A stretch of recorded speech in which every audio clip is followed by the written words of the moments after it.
우리가 앞으로 할 수 있는 말 중에 가장 많은 말은 뭐야? 감사합니다. 찬양합니다. 경배합니다. 당신의 은총 너무너무 감사합니다.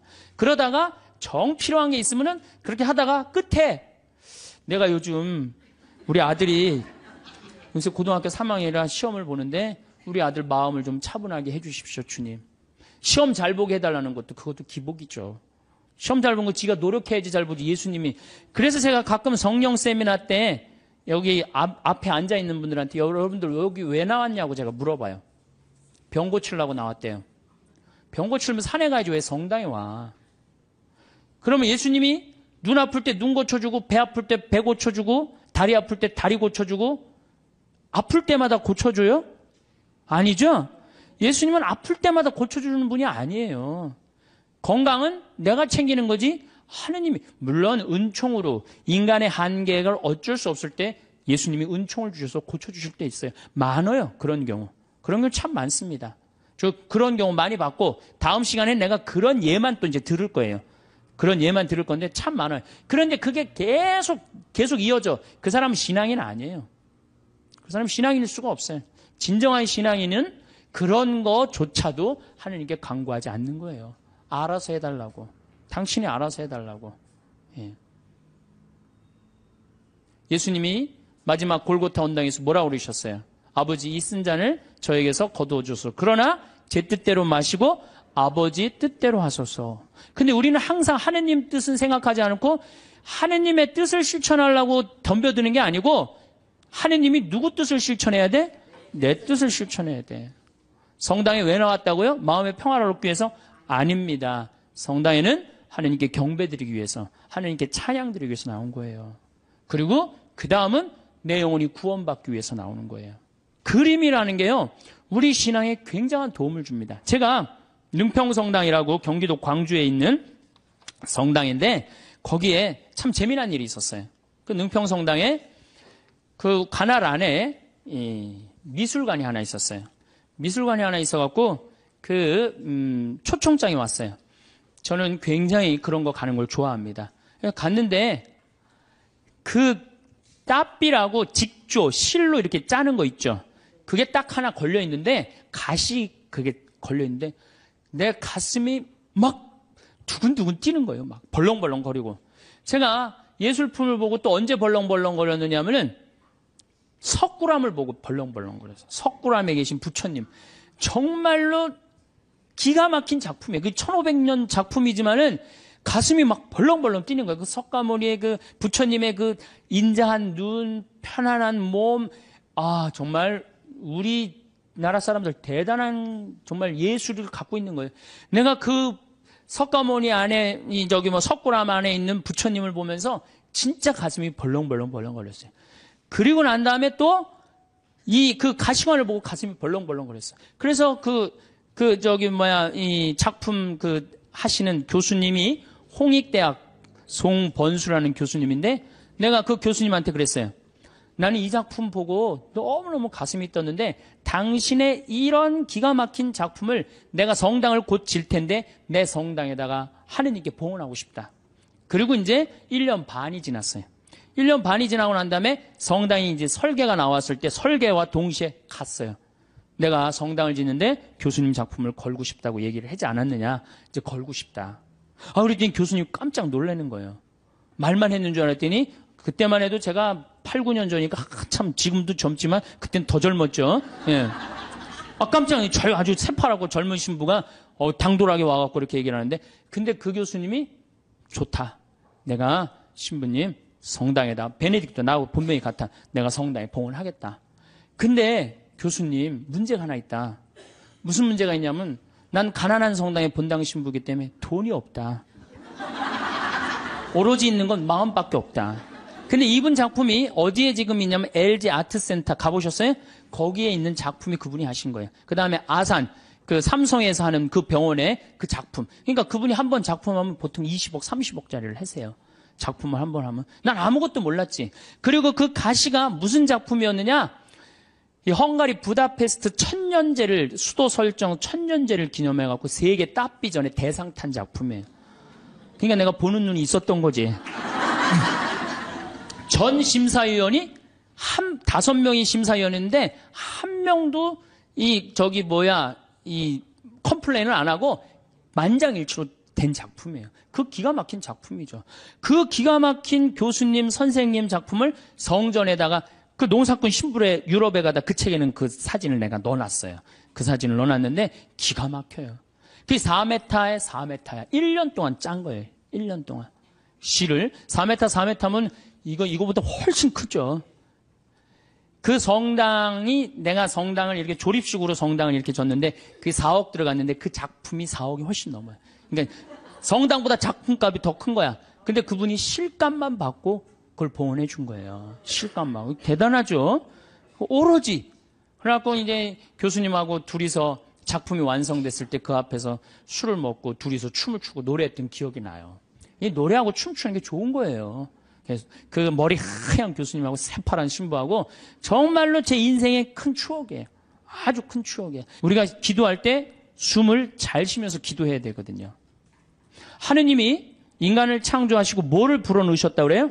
숨을 불어넣었다. 그러니까 내가 숨 쉬는 걸 숨이 들어오자마자부터 내가 살아 쉬기 생명이 이게 뛰기 시작한 거란 말이야. 그러니까 내가 지금 숨 쉬는 거는 하느님의 생명을 쉬는 거예요. 그러니까 숨을 잘 쉬어야 돼요. 더욱이 신앙인들이라면 1년 세례받은 지 1년 지난 사람의 숨하고 10년 지난 사람의 숨하고는 틀려야 돼요. 또 20년 성당 다닌 사람은 숨은 또 틀려야 돼. 1년 지난 사람은 숨을 1초에 한 번 쉰다면 10년 지난 사람은 10초에 한 번 쉴 줄 알아야 돼요. 그만큼 숨을 잘 쉬어야 돼요. 숨을 쉴 때는 코나 입으로 해갖고 심장으로 해서 비장으로 해서 대장으로 해서 간으로 해서 폐로 이렇게 이런 공간으로 이렇게 다 구석구석에 숨을 다 넣어줘야지 이 안에 생명, 하느님의 생명이 살아 숨쉬는 거예요. 그런데 우리 천주교는 10년을 다니든 20년을 다니든 숨 제대로 쉬어요? 여기 자매님들 부부싸움 할 때 숨 쉬고 싸워요? 어떻게 싸워요? 숨을 목에다가 걸어놓고 싸우죠? 그래갖고 어떻게 따다다다다 하잖아. 당신이 뭐 나한테 해준 게 뭐 있어? 시집어갖고 그냥 1시간 동안 목에다 걸어놓으니까 1시간 정도 지나면 얼굴이 어떻게 돼요? 빨개져. 여기만 그 숨이 꽉 찬 거예요. 이게 여기 다 내려갔다 올라와야 되는데 그러니까 1시간 동안 숨을 안 쉬면 어떻게 돼? 이 아래가 죽는 거예요. 공기가 안 들어가는데 하느님의 생명이 안 들어가는데 살을 것 같아요? 죽을 것 같아요? 죽어요. 그래서 화병이 걸리는 거예요. 여러분들 중에 막 속이 답답하고 막 여기가 막 계속 아프고 땡기고 이러는 분들 있죠? 왜 그럴 것 같아요? 숨을 안 쉬고 살아서 그래요. 그러니까 천주교들은 부부싸움 할 때도 이게 숨 싸우는 게 틀려야 돼. 숨을 제대로 쉬고 싸워야 돼. 당신이 말이야, 내가 시집 와갖고 말이야,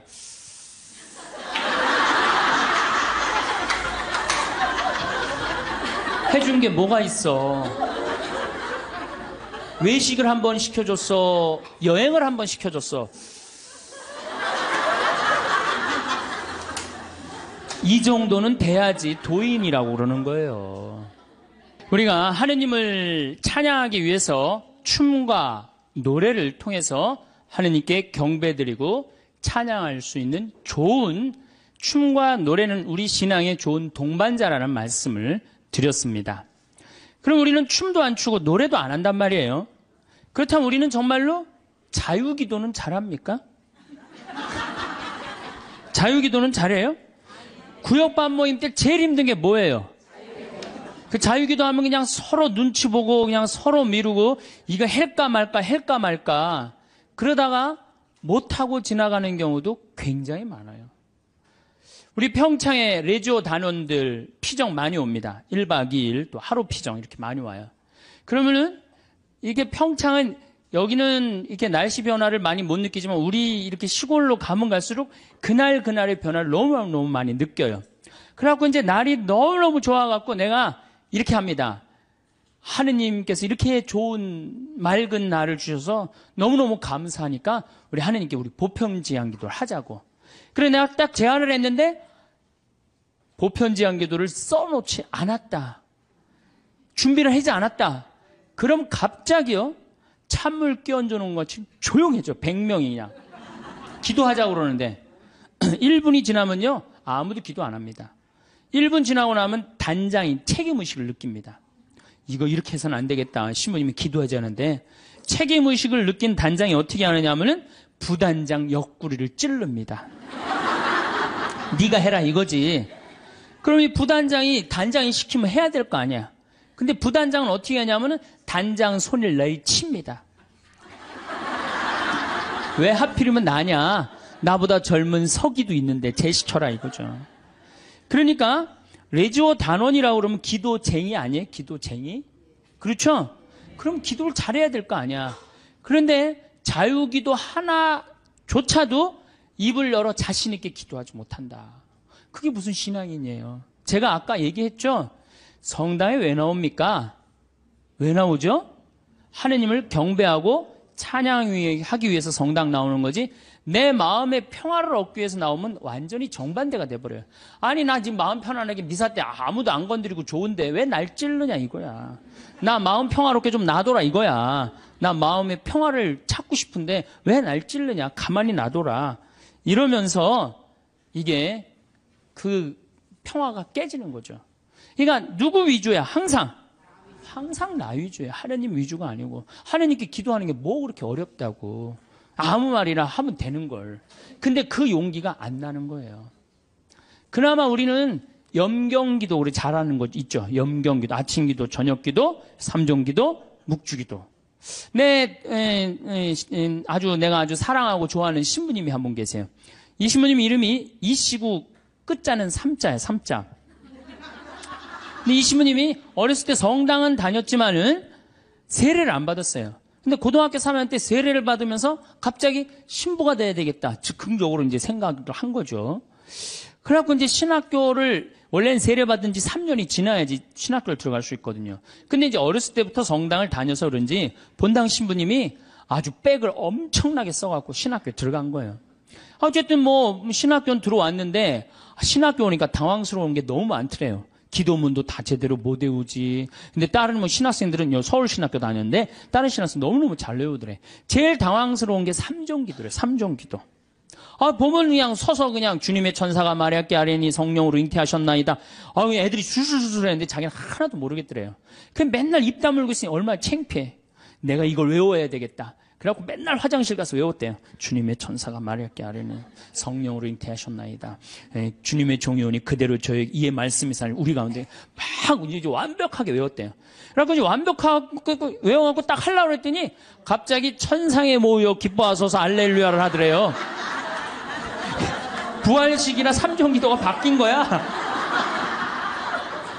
이거 참, 이 신학생도 이렇게 이게 염경기도도 어려우니 자유기도는 천주교 교우들한텐 더 멀고 험한 길이죠.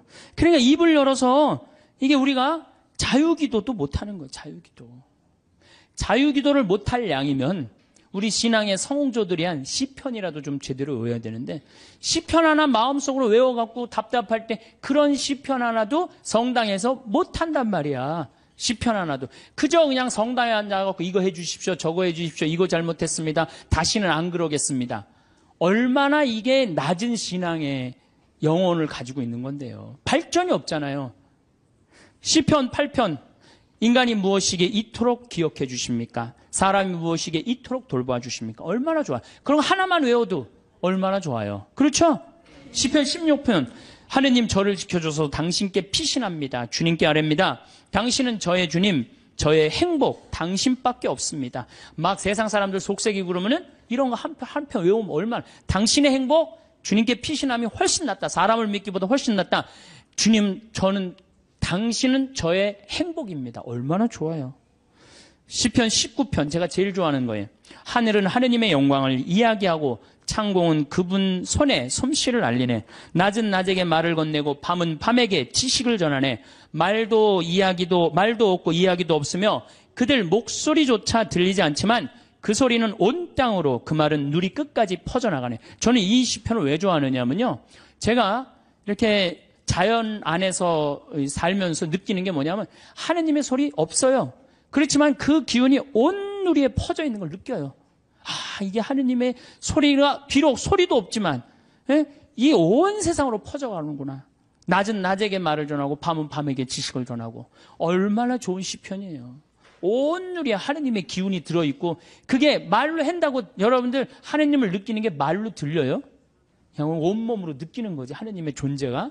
이 정말로 좋은 시편이에요. 또 아까도 말했지 유명한 시편 정 외울 자신 없으면 이거라도 외워. 주님은 나의 목자 나는 아쉬울 것 없노라. 푸른 풀밭에 나를 쉬게 하시고 잔잔한 물가로 나를 이끄시어 내 영혼에 생기를 돋주시고 바른 길로 나를 끌어주시니 당신 이름 때문이어라. 이런 거 하나. 그러니까 시편을 늘 그러니까 의무로 시편을 하지 말고 그냥 하나씩 이렇게 외워둬요. 그러면 신앙에 굉장한 도움이 돼요. 내가 기도하는데도 도움이 되고. 또 제가 서품 때 한 시편이에요. 주님을 찬송하여라. 좋으신 분이시다. 주님의 사랑은 지금 바뀌었는데 옛날에는 주님의 사랑은 영원하시다. 영원한 사랑 얼마나 좋아요. 지금은 주님의 자애는 영원하시다. 이렇게 말했어요. 공경 속에서 내가 주님께 불렀더니 주님께서 응답하시고 나를 넓은 곳으로 이끄셨네. 주님께서 나를 위하시니 나는 두렵지 않네. 사람이 나에게 무엇을 할까 보냐. 주님은 나를 도우시는 분이시니 나를 미워하는 자들을 나는 내려다보리라. 주님께 피신함이 더 낫네. 사람을 믿기보다. 주님께 피신함이 더 낫네. 제후들을 믿기보다. 주님이 최고란 얘기죠. 주님께서 나를 도우셨네. 주님은 나의 힘. 좋잖아요. 주님은 나의 힘, 나의 굳셈, 나의 구원이 되어주셨네. 당신은 저의 하느님, 당신을 찬송합니다. 저의 하느님, 당신을 높이 기립니다. 주님을 찬송하여라. 좋으신 분이시다. 그의 사랑은 영원하시다. 얼마나 좋아요. 이런 거 한두 개는 외워야 될 거 아니야. 10년, 20년 다녔으면. 10년, 20년 다니고 이런 거 하나 못 외우고 그러고 앉아있으면 그게 무슨 신앙의 깊이가 들어가겠어요. 그리고 지금 여기서 아멘, 아멘 하는데 내가 아마 교회 가서 이거 지금 아까부터 한 강의 지금까지 했으면 아멘이 한 100번은 더 나왔을 거야. 이제 조금씩 나오기 시작하네. 이제 아멘이. 저는 미사 때요, 제일 즐거운 시간이 언제냐면 응송할 때예요. 얼마나 아름다워요. 그 시편이. 구절구절이 딱 마음에 얼마나. 오늘 여러분들 그 시편, 오늘 미사 시편이 뭐냐면 주님께서 당신 소유로 뽑으신 백성은 행복하여라. 행복하여라. 주님을 하느님으로 모시는 민족. 그분께서 당신 소유로 뽑으신 백성, 주님께서는 하늘에서 살피시며 모든 사람을 바라보시도다. 우리의 영혼은 주님을 기다리니 그분은 우리의 도움, 우리의 방패시로다. 주님 안에서 우리 마음이 기뻐하고 그분의 거룩하신 이름을 우리가 신뢰하는도다. 이 매일 드리는 미사가 기적이요, 아름다운 찬미의 시간이야. 근데 우리가 의식을 하고 드려요, 안 하고 드려요? 의식을 안. 그래서 그걸 죽은 전례라고 그러는 거예요. 저는 독서를 읽고 제일 기다려지는 시간이 시편이에요. 그래서 사회자가 그걸 하지만 전 속으로 합니다. 전 2번 정도를 봐요. 너무 소중하니까. 그런 시편을 매일매일 우리는 하고 있단 말이야. 매일매일 소중한 시편을 하고 있는데 시편 시간만 되면 교우들이 지루해 한단 말이야. 이게 언제 끝나나. 그러니까 미사의 의미, 내가 미사가 찬미 드리는 시간이고 찬양 드리는 시간이고 시편의 의미를 깨달으면은 미사 처음부터 끝까지가 마땅하고 옳은 일입니다. 이게 저절로 나온다니까요. 미사 끝나고 나면 정말 나 오늘 하나님께 경배 드렸어. 찬양 드렸어. 성가도 틀려도 제일 크게 부르고 얼마나 좋아요. 그러면 우리가 자유기도도 못해. 그렇다고 시편 기도도 잘 못해요. 그럼 묵상 기도는 잘해요? 묵상 기도.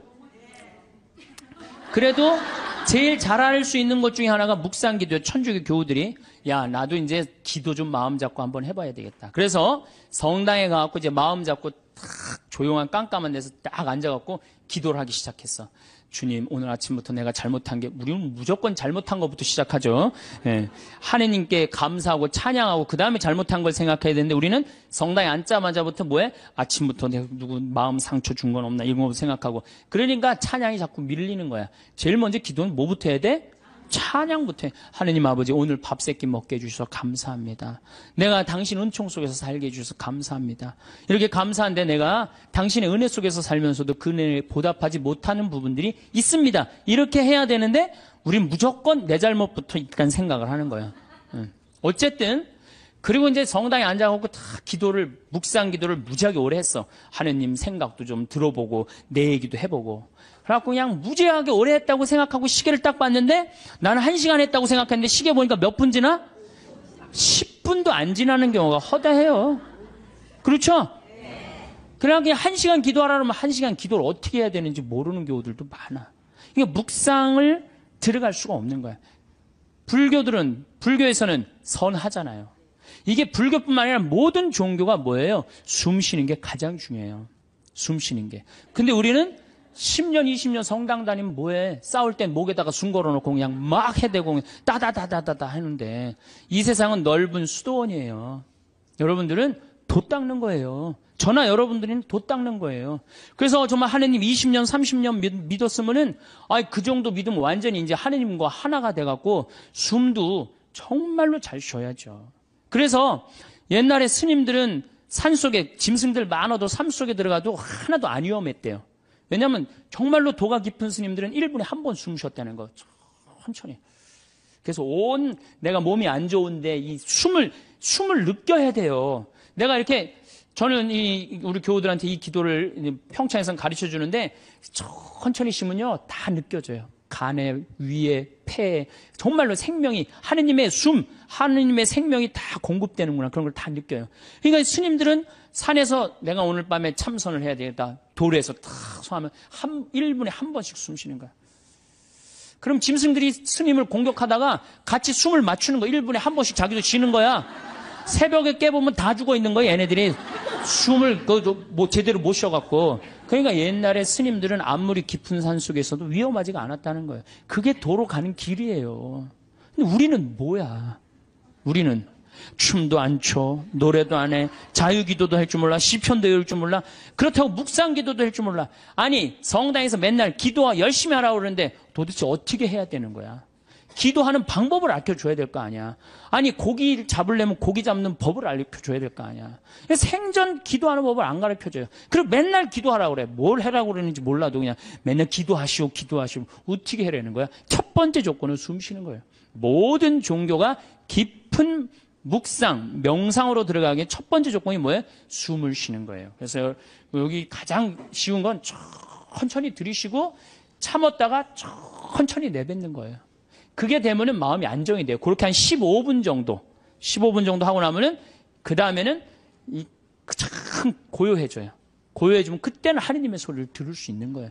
내가 막 정신이 없고 막 닭똥집도 생각나고 막 화도 나고 그러는데 하느님의 소리가 들릴 것 같아요? 안 들릴 것 같아요? 안 들립니다. 내가 완전히 고요한 상태, 엘리야가 고요한 상태에서 하느님을 만났듯이 나도 완전히 고요한 상태에서 하느님을 만나야 돼. 그러려면 1시간 정도 걸린단 말이에요. 이거 그냥 앉자마자 이렇게 잘못하고 뭐하고 내가 참았는데 이번엔 못 참겠고 이러다 보면은 내가 얘기를 하다 보면은 이게 기도가 아니고 일방적으로 떠들다 가는 거예요. 기도는 하느님의 소리를 듣는 거예요. 듣는 게 기도예요. 들으려면 어떻게 해야 돼? 내가 고요한 상태. 다른 어떤 것도 나를 건드리지도 못하는 상태. 그래야지 영원한 하느님을 조금이라도 느낄 수 있고 맛볼 수 있죠. 그러니까 앞으로는 부부싸움 할 때도 어떻게 해? 숨을 쉬면서 싸우란 말이에요. 숨을 쉬면서. 그러면은 여보 당신 성당 열심히 나가더니 완전히 이제 당신 달라졌네. 얼굴이 빨개지더니 이제 얼굴도 편안하고 싸울 때. 그리고 이거 당신 1시간 10분이면 다 쏟아낼 얘기를 1시간에 천천히 하니까 나도 마음이 그래 내가 잘못한 것 같아. 이러지. 이건 말할 시간도 없이 그냥 따다다다다다 해대면은 성당 단위나 많아져. 그렇죠? 여러분들은 넓은 수도원에 사는 구도자들이에요. 저도 마찬가지고. 그러니까 이제는 숨을 잘 쉬시기 바랍니다. 어떻게? 당신이 말이야. 내가 시집 와갖고 말이야.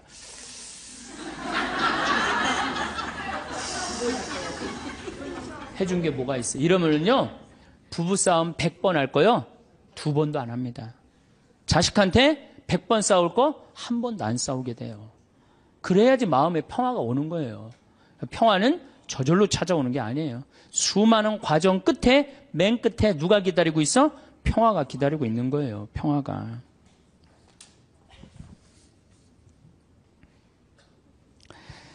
자, 이제 춤도 안 춰, 노래도 안 불러, 자유기도도 할 줄 몰라, 하느님을 향한 인간의 마음을 표현하는 시편도 하나도 외울 줄 몰라, 묵상기도도 할 줄 몰라.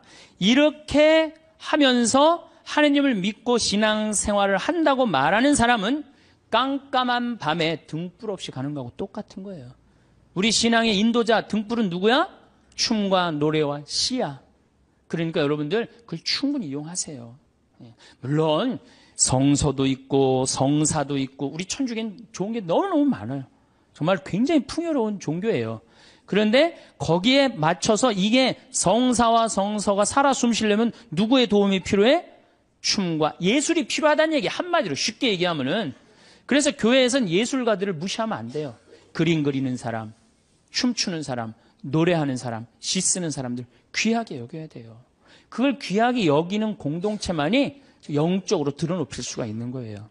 자, 이제 그렇다면 남은 건 그림이야, 그림. 근데 이 천주교가 그나마 버티는 게 뭐 때문에 버텨? 그림 때문에 버티는 거, 그림 때문에. 제가 입고 있는 이 복장, 이게 뭐예요? 그림이야, 그림.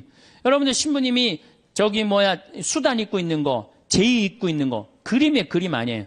다 그림이에요. 사람이 시각적으로요, 그렇게 거룩해 보이는 건 굉장히 도움을 많이 받는 거예요. 특히 수녀님들, 수녀님 복장 입고 있는 거, 그림 중에 제일 이쁜 그림이에요. 천주교 그림 중에. 그래서 수녀님들이 얼마나 그 그림 효과가 좋으냐면 신부가 아무리 로망칼라 차고 지나가도요, 다 이거 보자 그래요. 저 검문할 때 신부는 소용없어, 로망칼라. 근데 수녀님만 딱 옆에 타시면 프리패스예요. 수녀님, 그림 중에 최고 그림이에요. 그런 게 다 그림이야. 신앙에 도움이 되는. 또 우린 스테인드 글라스도 있고. 그렇죠?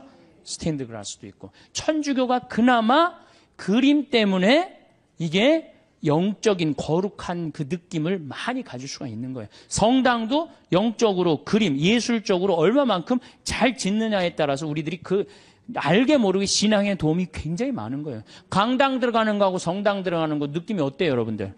틀리죠? 그게 다 뭐 때문에 그래? 그림 때문에 그런 거예요. 그림 때문에. 그림은 굉장히 중요한 거예요. 제가 이콘을 좀 오늘 조금 설명을 드릴 건데, 이 이콘 보면은 이거는 메나스라는 이 수도원 6세기 때 이콘이에요. 잘 안 보이시죠? 이건 예수님인데 보시면은 예수님은 성소를 갖고 있고 이 수도원은 서약서를 갖고 있는데 이 그림에 보면 이 눈이 어때요, 여러분들? 제정신인 눈 같아? 제정신이 아닌 눈 같아요? 약간 막간 눈 같지 않아요? 저는 이 그림 참 좋아합니다. 왜냐하면 우리가 하느님을 믿는 사람들, 하늘로 향하는 사람들은 눈이 어때야 돼? 약간 맛이 가야 돼요. 우리는 어디를 향해야 돼? 하늘로 향하려면 눈을 약간 들어 올려야지. 그냥 맛이 가야 돼요. 신학교에서 보면은 그런 애들이 있어요. 그래서 걔네들 별명이 뭐냐? 쌍뚜스라, 쌍뚜스. 걔네들은 눈을 이렇게 들고 다녀요. 하느님을 계속 생각하느냐고. 그런데 만약에 내 눈이 판교의 땅을 사면 뛸까? 동탄의 땅을 사면 뛸까? 이렇게 세상적인 눈을 반짝반짝하고 그러면서도 하느님을 믿는다면 아니죠. 우리는 이미 어디를 향하는 사람들이야? 하늘을 향하는 사람이야. 정말로 먼 데를 보는 눈이어야 돼요. 그래서 눈이 이렇게 맛이 간 거예요. 이게 굉장히 좋은 의미가 있는 거예요. 또 예수님이 이 수도원 원장 어깨에 어떻게 손을 얹고 있죠. 이게 뭐냐면은 친구야, 친구. 여러분들 친한 친구끼리 어떻게 하지? 어깨동무하죠? 예수님 우리 어깨동무. 이게 루브르 박물관에 있는 이콘이에요. 어깨, 나의 친구가 되어주시는 예수님. 얼마나 좋아요. 이 그림만 보고 있어도 그냥 마음이 편안해진단 말이야. 이런 그림이 집에 걸려 있어야지. 근데 내가 가정방문 가면 이런 성화 하나도 안 걸려 있고 어떤 집은 맥주 회사에 그 여자가 막 쫙 이렇게 막 이러는 거 그냥 그런 거 걸려 있어. 그 집이 거룩할 것 같아? 안 거룩할 것 같아요? 내가 신앙생활할 때 우리 가정을 어떻게 꾸미느냐? 그것도 굉장히 중요한 거예요. 그래서 여러분들 이런 이콘 사셔서 걸어놓으세요. 제발. 그 집안을 거룩하게 꾸미는 그것도 그림이에요. 그림. 초도 좋은 것도 사놓고.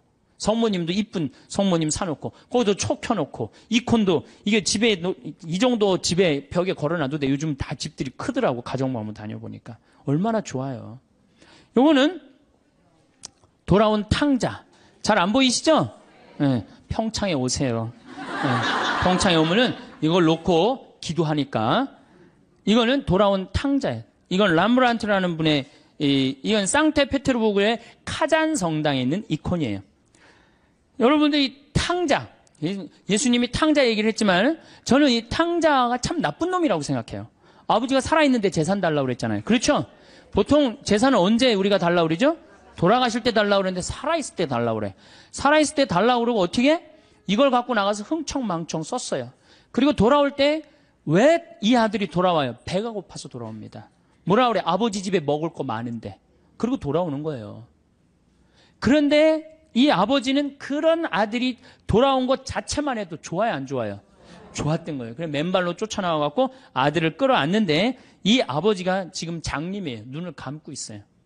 어떻게? 네가 무슨 죄를 져도 돌아만 온다면 내가 너를 받아주마. 그리고 끌어안아. 눈 감아주마. 얼마나 좋은 그림이에요. 그 다음에 손은 한 손은 엄마 손, 한 손은 아빠 손이야. 아버지의 강인함으로, 어머니의 따뜻함으로 이젠 다시는 너를 세상 밖 죄악으로 난 너를 내보내지 않겠다. 다 끌어안아주는 거예요.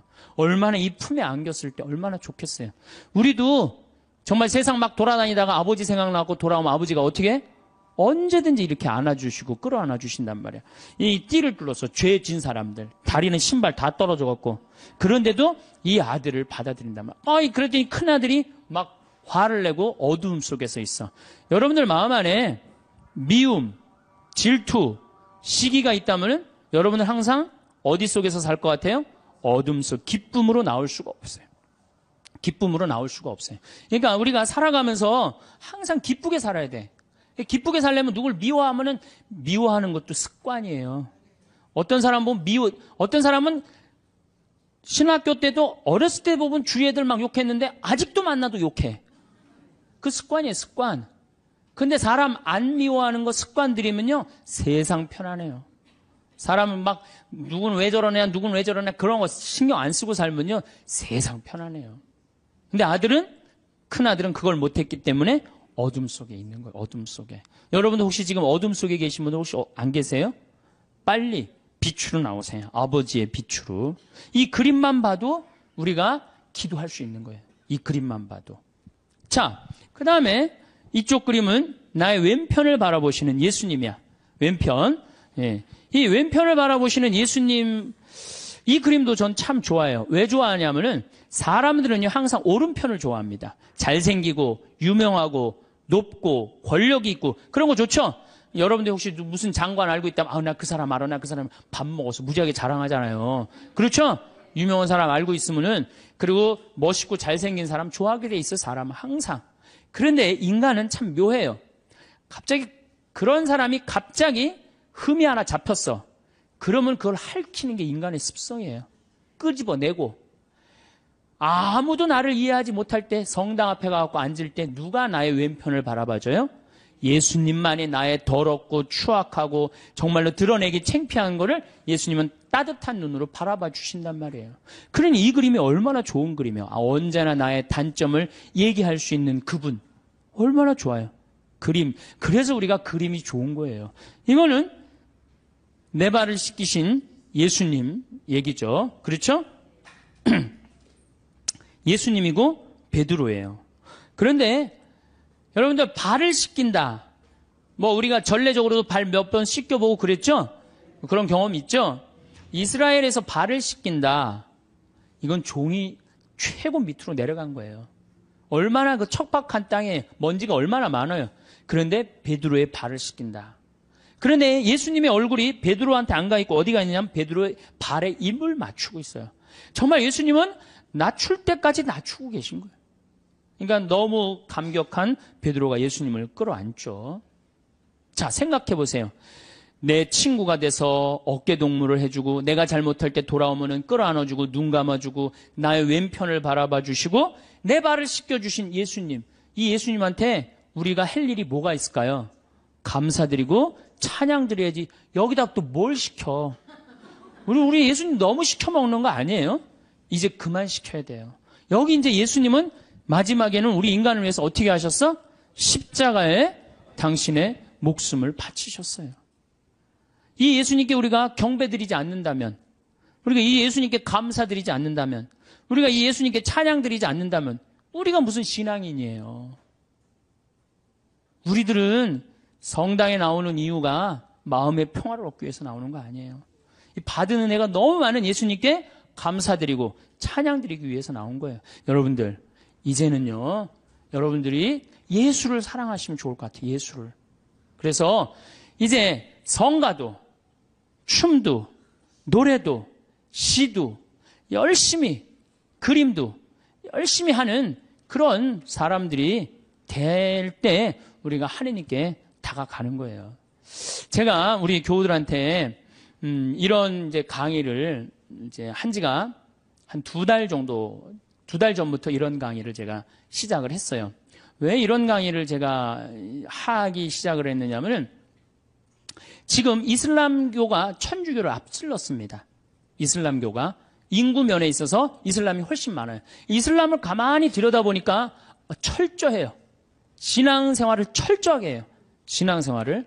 근데 천주교를 보니까 점점 더 느슨해져. 막 그야말로 이게 진짜 성당 다니는 사람인지 안 다니는 사람인지 구분도 안 될 정도로 완전히 느슨해지는 거예요. 이렇게 느슨해지다가는 하느님과의 관계가 점점 더 멀어질 수밖에 없어요. 우리도 철저하게 신앙생활, 하느님을 믿는, 우리 신앙 성도들은 하느님을 믿는다는 이유 하나로 어떻게 살으셨어요? 이 순교자성을. 죽는 게 문제가 아니고, 죽는 건 뭐 그냥 죽으면 되는 건데, 어떻게 다 산속으로 다 피해 들어갔어요. 옛날에 다 양반집이 다 믿었죠? 산속으로 들어가면은 출세할 길이 있어요, 없어요? 출세할 길이 없어요. 그래서 100년 동안 출세를 못했어요. 천주교 교우들은 100년 동안 세상에 나오지 못했다고 하느님을 믿는다는 이유 하나로. 하느님을 믿는다는 이유 하나로. 근데 우리는 요즘 자녀들한테 신앙교육을 어떻게 시켜요? 고등학교 3학년만 되면은 성당 안 나가면 슬그머니 눈 감아버린단 말이에요. 1년 동안만 네가. 그러니까 이게 하느님을 왜 믿는지를 모르는 거지. 뭐가 중요한지 모르는 거지. 제가 오체투지 라싸까지 2100km를 가는 그 모습을 보면서 참 많은 걸 느꼈어요. 제가 우리 성지순례, 우리나라 성지순례 다 지금 제대로 다니는 성지순례 하나도 없어요. 성지순례는 원래 걷는 거예요. 아니 3번 걷고 1번 절하는 건 안 하더라도 걸어는 가야 될 거 아니야. 걸어. 근데 우리 성지순례 어떻게 가? 버스 타고 씩 가갖고 거기서 미사 한번 하고 설명 안 하고 밥 먹고 씩 돌아오잖아요. 거기에 감동이 있을 것 같아요? 감동이 있을 수가 없어요. 제가 능평 본당 신부 할 때 교우들한테 그랬어요. 성지순례 가자고 그래서 제가 계속 관두자. 그래서 딱 9월 달에 성지순례를 했어. 어떻게 성지순례를 했냐면은 전체 교우들을 다 세남터에서부터 미리네까지 걷게 했어요. 세남터에서 미리네까지. 어떻게 걷게? 목, 금, 토, 일 4일 동안을 걷는 거예요. 어떻게 걸어? 저녁 7시에 퇴근해갖고 애들 다 학교 가는 애들 다 일찍 나오고 직장 퇴근하면 다 나와요. 그래갖고 세남터까지 버스로 데리고 가요. 세남터에서부터 과천 남태령 가갖고 과천 지나갖고 인덕원 성당 거기까지 딱 가니까 새벽 2시야. 그럼 그때 또 관광버스 타고 집으로 가는 거예요. 다음날 아침 일어나갖고 다 출근하고 애들 학교 다 가. 다음날 또 저녁 7시에 인덕원서부터 또 걷는 거예요. 인덕원서부터. 그래갖고 인덕원부터 하우연 성당 해갖고 이 능평 우리 성당 있는 데까지 또 오는 거예요. 우리 성당이 김대건 신부님이 시신이 지나갔던 데거든요. 시신이 지나갔는데 거기서 이제 또 헤어지는 거예요. 새벽 2시에 마지막 기도하고. 그 다음에 이제 토요일 날은 2시부터 밤 10시까지 양지까지 우리 성당 광주에서부터 양지까지 걷는 거예요. 전체 교우가. 그리고 이제 주일날은 이제 전체 교우들 하루에 300명, 400명씩 걸었으니까 우리 교우가 2,000명밖에 안 됐거든요. 그냥 다 걸은 거지 교우들은. 그래갖고 이제 마지막 날은 양지에서부터 삼도고개 넘어가고 미리네 이제 김대원 신부님 무덤 앞에 가갖고 무릎을 꿇고 다 신부님 앞에서 조배를 하는데 다 우는 거예요. 교우들이. 그게 성지순례라는 거예요. 그게. 우리 너무 쉽게 신앙생활해요, 요즘. 그냥 거저하는 거 거저. 그러니까 쉽게 신앙생활하니까 하느님을 깊게 느끼지도 못하고 쉽게 떠나고. 그래서 여러분들 이제는 신앙생활의 본질을 우리가 잡아야 돼요.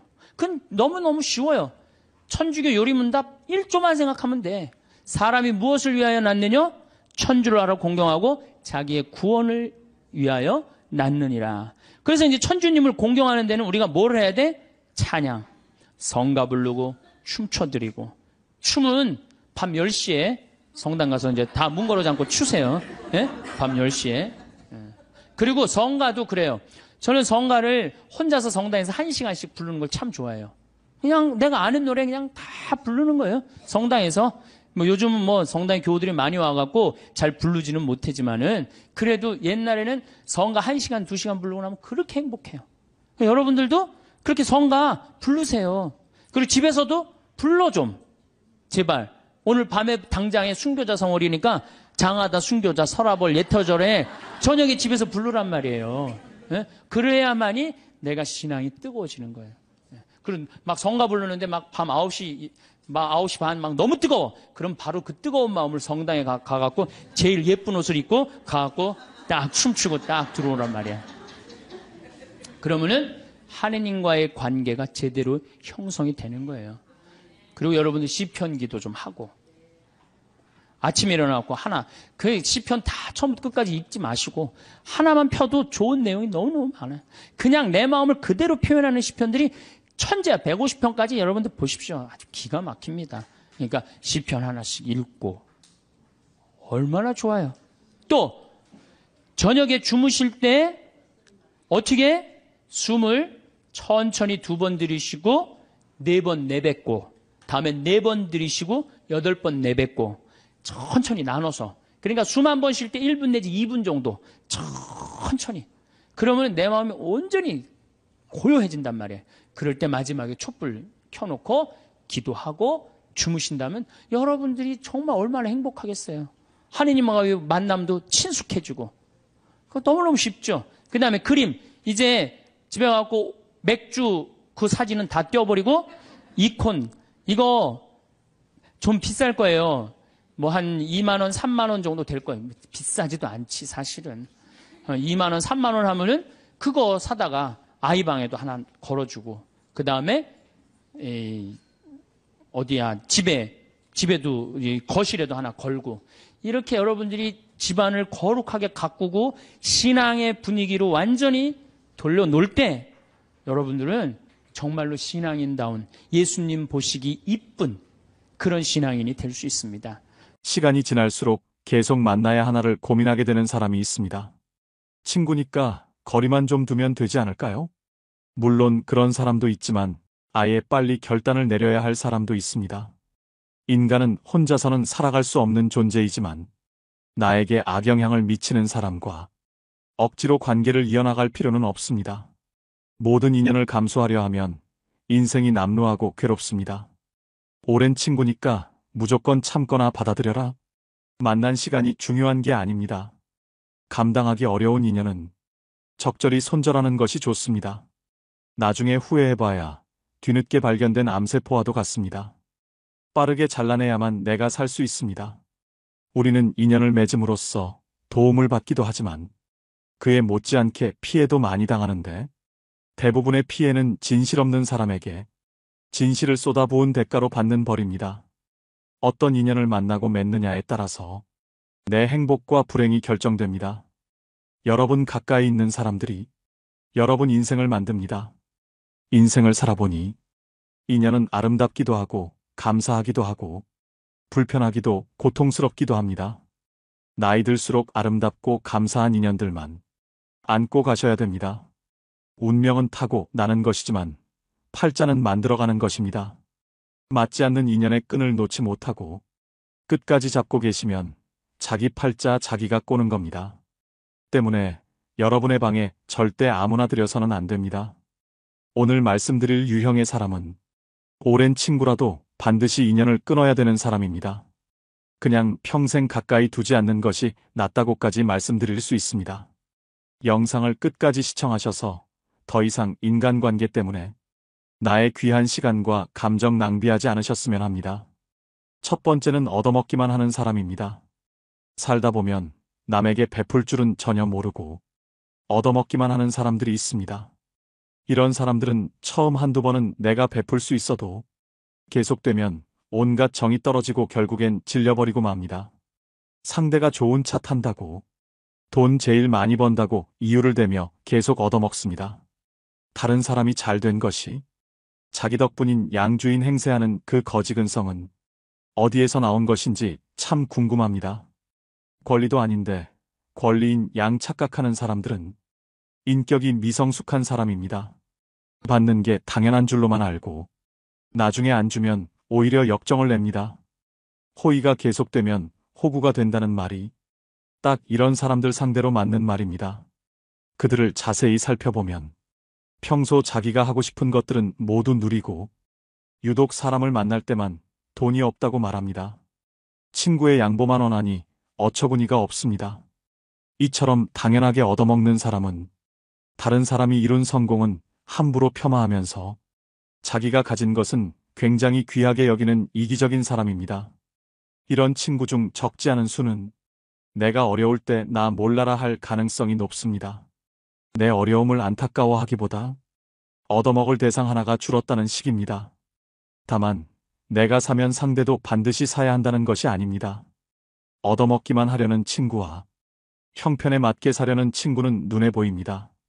형편이 안 되는 친구는 돈 걱정 말고 몸만 오라고도 합니다. 그 마음이 와닿기 때문입니다. 얻어먹기만 하는 친구는 작은 이익에 집착하는 옹졸함과 이기적인 면이 관계를 해칩니다. 친구를 이용만 한다는 생각에 만남이 짜증스럽습니다. 이런 친구에게 쓰는 돈은 헛돈 쓰는 것과 같습니다. 차라리 어려운 사람에게 기부하는 것이 100번 낫습니다. 얻어먹기만 하고 베풀 줄 모르는 사람은 평생 가도 그 버릇을 못 고칩니다. 이런 사람을 가까이 하면 내 주머니만 가벼워지고 내게는 득될 것이 하나도 없음을 명심하셔야 됩니다. 두 번째는 부정적인 사람입니다. 만날 때마다 우울한 얘기, 힘든 얘기, 불평불만을 쏟아내는 사람입니다. 매번 들어주다 지쳐 해결 방안을 찾아주면 온갖 핑계를 대며 안 돼, 못해를 시전합니다. 새로운 가능성과 희망에 대해 얘기하는 상황에서도 이건 이래서 못한다. 그건 저래서 안 된다. 안 되는 이유들만 늘어놓습니다. 어떻게든 부정적인 흠만 후벼 파는 사람입니다. 즉, 나를 소모해서 자신을 충전시키는 에너지 뱀파이어 유형입니다. 곁에 두게 되면 제일 위험한 인물이라고도 할 수 있는데요. 부정적인 에너지는 반드시 서로 전염됩니다. 이 과정은 나도 모르게 일어나기 때문에 더더욱 알아차리기 힘듭니다. 이런 사람이 옆에 있으면 될 일도 안 됩니다. 부정적인 사람과 시간을 많이 보내게 되면 현상에 대한 객관화가 잘 안 돼서 바른 방향으로 가기가 어렵습니다. 즉, 호랑이 입에 여러분의 머리를 넣어선 안 된다는 말입니다. 이런 사람들은 주위의 에너지를 뺏고 건설적인 생각을 차단시키는 아주 위험한 존재인데요. 나의 꿈도 내 목표도 모두 차단시킬 사람입니다. 특히 내가 힘들거나 불안정한 상황일 때는 더더욱 영향을 받고 흔들리기 쉽기 때문에 1순위로 멀리해야 될 사람입니다. 말이 씨가 된다는 말 다들 들어보셨을 겁니다. 말에는 생각이 담겨져 있고 생각은 그 무엇보다 크고 강력한 존재이기에 우리는 늘 조심하고 또 조심해야 합니다. 처음엔 무심코 들었던 그 부정적 씨앗이 나중에는 자신을 집어삼킬 수도 있음을 명심하셔야 됩니다. 사람을 곁에 두는 것은 정말 신중히 해야 하는 일인데 부정적인 사람을 곁에 둔다는 것은 내가 하는 모든 일이 잘 안 풀리고 나쁜 상황만을 맞이하고 싶다는 이야기와도 같습니다. 오히려 만나는 모든 사람을 존중하고 배우려는 긍정적인 태도를 가지고 있는 사람과 가까이 해야 됩니다. 단언컨대 부정적인 사람은 여러분의 인생에 단 1%도 도움이 안 됩니다. 과감히 손절하셔야 됩니다. 세 번째는 뒷담화하는 사람입니다. 우리가 인생을 살아가면서 아예 뒷담화를 안 할 수는 없다고 생각합니다. 자신의 속상했던 일이나 감정을 신뢰할 만한 사람에게 털어놓는 것은 감정 정화의 효과가 크다고 생각하는데요. 하지만 지금 말씀드리는 손절해야 될 사람은 틈만 나면 뒷담화를 일삼는 사람입니다. 뒷담화를 주기적으로 하는 사람들은 상대방을 깎아내림으로 자신이 일시적으로 우월해 보이는 느낌을 즐깁니다. 자신의 열등감을 뒷담화로 해소하려는 것이죠. 또 듣는 사람이 공감하지 않을 경우에는 넌 내 편이 아니구나 라고 생각하며 그 사람에 대한 험담을 또 다른 누군가에게 하는 패턴을 가지게 됩니다. 나는 아니겠지라고 안일하게 생각하다가 뒤통수를 맞게 됩니다. 상대가 자주 뒷담화를 하는 기색이 보인다면 바로 머릿속에서 경고 신호를 올리셔야 합니다. 특히 이런 사람들의 가장 큰 문제점은 어디서 전해 들은 이야기를 부풀려서 사실인 양 여기저기 퍼나르고 남의 치부나 약점까지도 전혀 경각심 없이 나불거릴 수 있다는 점입니다. 어렵게 꺼낸 내 비밀 이야기도 다른 사람들에게 고스란히 전달될 수 있다는 점을 명심하셔야 됩니다.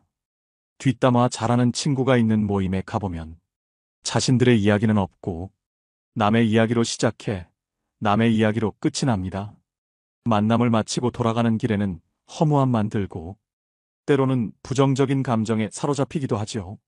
이처럼 지나치게 남의 이야기를 입에 올리고 상대방의 단점만을 콕콕 집어내 험담을 일삼는 사람은 내 정신 건강에 해롭습니다. 이런 사람은 타인을 볼 때 애초에 좋은 점보다는 나쁜 점부터 먼저 보는 사람이기 때문에 가까이 둬서 좋을 것이 하등 없다는 이야기입니다.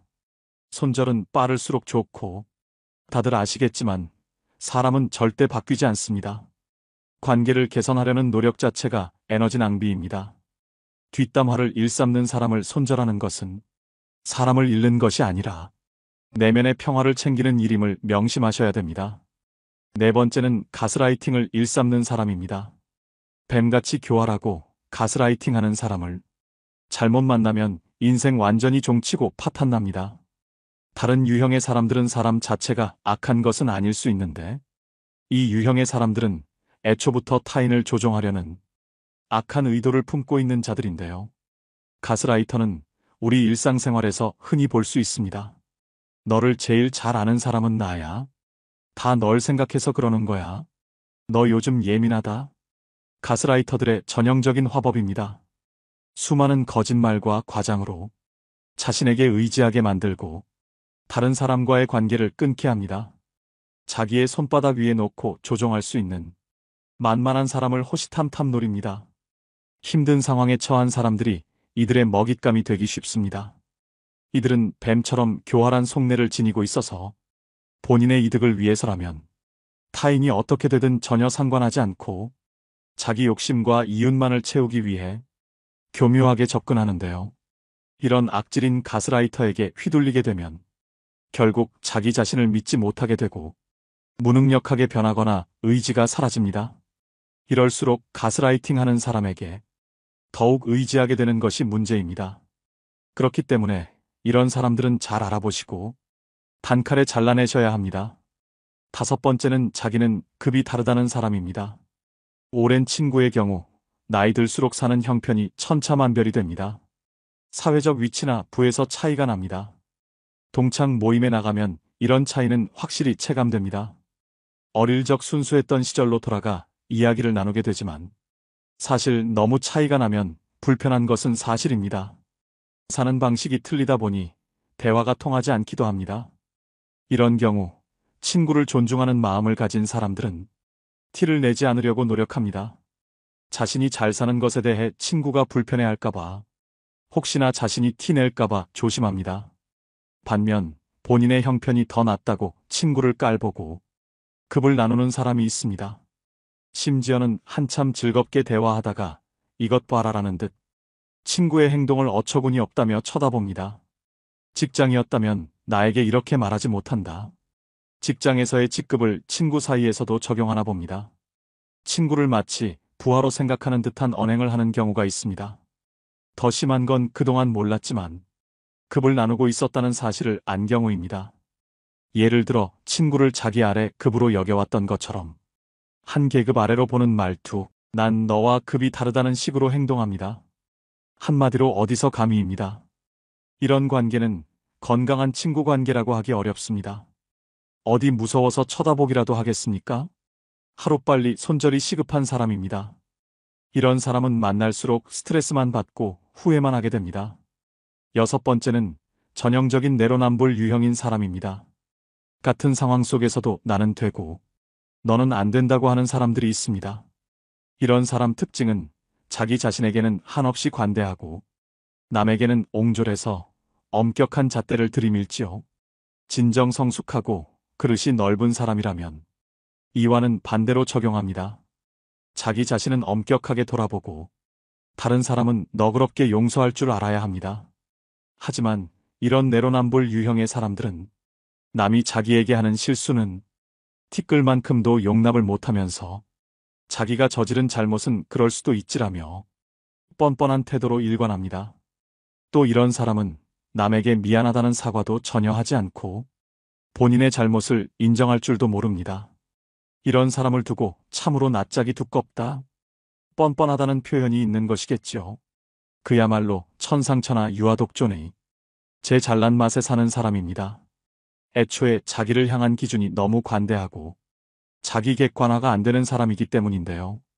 이런 사람과 대화를 하다 보면 우라통이 치밀거나 속에 천불이 납니다. 이 사람과 똑같은 사람이 되기 싫어 꾹꾹 참으며 배려심 있게 행동하지만 결국 같은 상황이 되풀이되는 악순환입니다. 이런 사람과 엮이면 매우 피곤하고 아무리 말을 하고 설득을 해도 씨알도 먹히지 않기 때문에 그냥 차라리 조용히 손절을 하고 멀어지는 것이 내 심신 안정에 이로운 길입니다. 마지막 7번째는 시간이 아깝게 느껴지는 사람입니다. 의미 있는 만남인지 아는 방법은 무엇일까요? 누군가와 헤어져 집으로 갈 때 발걸음이 가볍고 기분이 좋다면 의미 있는 만남이라고 말합니다. 반대로 울적하고 함께 보낸 시간이 아깝게 느껴진다면 잘못된 만남으로, 이런 만남은 인생을 소모하고 있다는 찝찝함을 남기기 때문에 되도록 피하는 게 좋다고 당부드립니다. 시간을 헛되이 낭비할 바에는 친구를 잃는 쪽을 택하셔야 됩니다. 흘러간 시간은 돌이킬 수 없지만 친구는 새로 사귈 수 있기 때문입니다. 생각보다 인생은 짧습니다. 나이 먹을수록 시간의 의미를 깨닫고 만남을 소중히 여기게 됩니다. 이때 만남은 양이 아니라 질입니다. 사람을 만났는데 느낌이 싸하거나 거북하다면 일단 만남을 중단하는 것이 좋습니다. 이런 사람은 앞으로 위험을 몰고 올지도 모릅니다. 만날수록 내 자존감이 떨어지고 기가 빠진다면 만나지 않는 것이 좋습니다. 느낌은 찜찜한데 억지로 만나고 나면 역시나 기분이 좋지 않은 경우가 많지요. 책 적정한 삶의 저자인 김경일 심리학과 교수가 한 강연에서 제안한 전화번호를 차단하는 방법도 효과적이라고 생각합니다. 찜찜한 사람에게 전화가 오면 조마조마할 때가 있습니다. 전화를 받으면 자기도 모르게 약속을 잡고 약속일이 다가올 때까지 스트레스를 받습니다. 아예 번호를 뜨지 않게 하면 이런 고통에서 벗어날 수 있습니다. 우연히 만나게라도 되면 전화기를 바꾸다가 연락처를 모두 날려버렸다고 하면 됩니다. 이때 절대 구구절절 설명하려 들지 마십시오. 내 마음도 부담스럽고 상대방에게도 들키게 됩니다. 가볍고 간단하게 말하면 됩니다. 죄 지은 사람처럼 행동하고 길게 설명하는 태도는 제발저린 행동입니다. 이런 사람과 애써 만남을 유지하면서 내 소중한 수명을 깎아먹지 마시기 바랍니다. 오늘의 영상 어떠셨나요? 말씀드린 손절해야 되는 사람 유형 7가지는 친구를 떠나서 모든 인간관계에서 통용됩니다. 어릴 때는 인간관계를 정리하고 손절을 하면 세상 큰일이 나는 줄 알았습니다. 그런데 나이가 들수록 내 곁에 나와 잘 맞고 대화가 잘 되는 사람이 있다는 게 감사하다는 생각이 듭니다. 안 맞는 사람들은 하루라도 빨리 끊어내는 것이 내 인생을 윤택하게 만드는 길임을 깨닫습니다. 상처를 받을 것인지 말 것인지, 또 상처를 키울 것인지 말 것인지도 내가 결정합니다. 그 사람의 행동은 어쩔 수 없지만 반응은 언제나 내 몫입니다. 진정한 인연이라면 최선을 다해서 좋은 인연을 맺도록 노력하고, 스쳐가는 인연이라 생각되면 무심코 지나쳐버려야 합니다.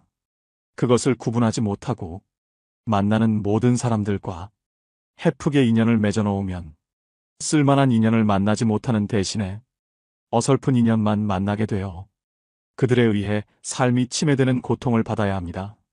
사람의 타고난 성격은 좀처럼 변하지 않으므로 고쳐 쓰기보다는 인연을 바꾸어 쓰는 것이 옳습니다. 즉, 덩굴손 나무는 가까이 두면 감고 올라가 해롭게 함으로 싹을 잘라버려야 함과 같지요. 물론 상대방이 한두 번 잘못했다고 가차없이 손절하라는 것은 아닙니다. 오랜 친구니까 그동안 이해하고 넘어갔던 부분이 많으실 겁니다. 많이 만나보고 심사숙고해서 내리는 결정입니다. 아닌 줄 알면서도 끝까지 붙들고 계시는 분들이 많습니다. 놓을 땐 놓을 줄도 알아야 됩니다. 모든 미련은 시절에 달린 것이며 언제 떠나느냐의 분기점이 다를 뿐입니다. 다스림에는 한계가 있으며 이를 분별하는 것이 통찰력이지요. 오늘의 영상이 인간관계에 있어 통찰력을 기르는 시간이 되셨길 바랍니다. 우리가 하느님을 찬양하기 위해서 춤과 노래를 통해서 하느님께 경배드리고 찬양할 수 있는 좋은 춤과 노래는 우리 신앙의 좋은 동반자라는 말씀을 드렸습니다. 그럼 우리는 춤도 안 추고 노래도 안 한단 말이에요. 그렇다면 우리는 정말로 자유기도는 잘합니까? 자유기도는 잘해요? 구역반 모임 때 제일 힘든 게 뭐예요? 그 자유기도 하면 그냥 서로 눈치 보고 그냥 서로 미루고 이거 할까 말까 그러다가 못하고 지나가는 경우도 굉장히 많아요. 우리 평창에 레지오 단원들 피정 많이 옵니다. 1박 2일 또 하루 피정 이렇게 많이 와요. 그러면은 이게 평창은 여기는 이렇게 날씨 변화를 많이 못 느끼지만 우리 이렇게 시골로 가면 갈수록 그날의 변화를 너무 많이 느껴요. 그래갖고 이제 날이 너무너무 좋아갖고 내가 이렇게 합니다. 하느님께서 이렇게 좋은 맑은 날을 주셔서 너무너무 감사하니까 우리 하느님께 우리 보편지향 기도를 하자고. 그래 내가 딱 제안을 했는데 보편지향 기도를 써놓지 않았다. 준비를 하지 않았다. 그럼 갑자기요. 찬물 끼얹어 놓은 것이 조용해져. 100명이 그냥. 기도하자고 그러는데 1분이 지나면요. 아무도 기도 안 합니다. 1분 지나고 나면 단장이 책임의식을 느낍니다. 이거 이렇게 해서는 안 되겠다. 신부님이 기도하지 않은데 책임의식을 느낀 단장이 어떻게 하느냐 하면은 부단장 옆구리를 찌릅니다. 네가 해라 이거지. 그럼 이 부단장이 단장이 시키면 해야 될 거 아니야. 근데 부단장은 어떻게 하냐면은 단장 손을 내칩니다. 왜 하필이면 나냐? 나보다 젊은 서기도 있는데 제시쳐라 이거죠. 그러니까 레지오 단원이라고 그러면 기도쟁이 아니에요? 기도쟁이? 그렇죠? 그럼 기도를 잘해야 될 거 아니야. 그런데 자유기도 하나조차도 입을 열어 자신 있게 기도하지 못한다.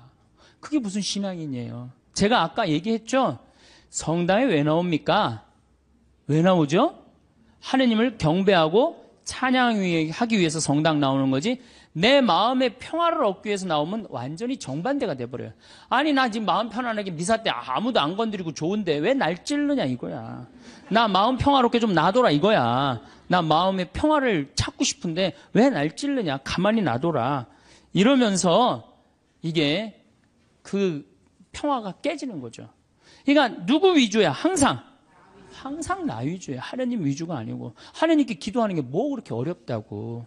아무 말이나 하면 되는 걸. 근데 그 용기가 안 나는 거예요. 그나마 우리는 염경기도 우리 잘하는 거 있죠. 염경기도, 아침기도, 저녁기도, 삼종기도, 묵주기도. 내가 아주 사랑하고 좋아하는 신부님이 한 분 계세요.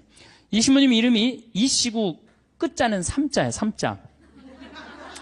근데 이 신부님이 어렸을 때 성당은 다녔지만은 세례를 안 받았어요. 근데 고등학교 3학년 때 세례를 받으면서 갑자기 신부가 돼야 되겠다. 즉흥적으로 이제 생각을 한 거죠.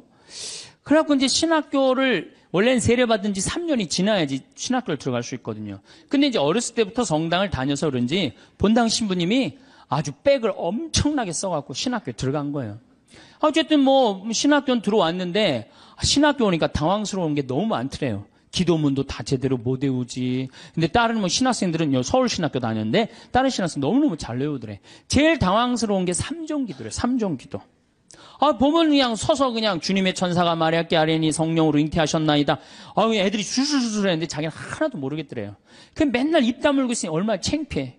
내가 이걸 외워야 되겠다. 그래갖고 맨날 화장실 가서 외웠대요. 주님의 천사가 마리아께 아뢰니 성령으로 잉태하셨나이다. 주님의 종이오니 그대로 저의 이의 말씀이 살 우리 가운데 막 이제 완벽하게 외웠대요. 그래갖고 이제 완벽하게 외워갖고 딱 하려고 했더니 갑자기 천상에 모여 기뻐하소서 알렐루야를 하더래요. 부활식이나 삼종기도가 바뀐 거야.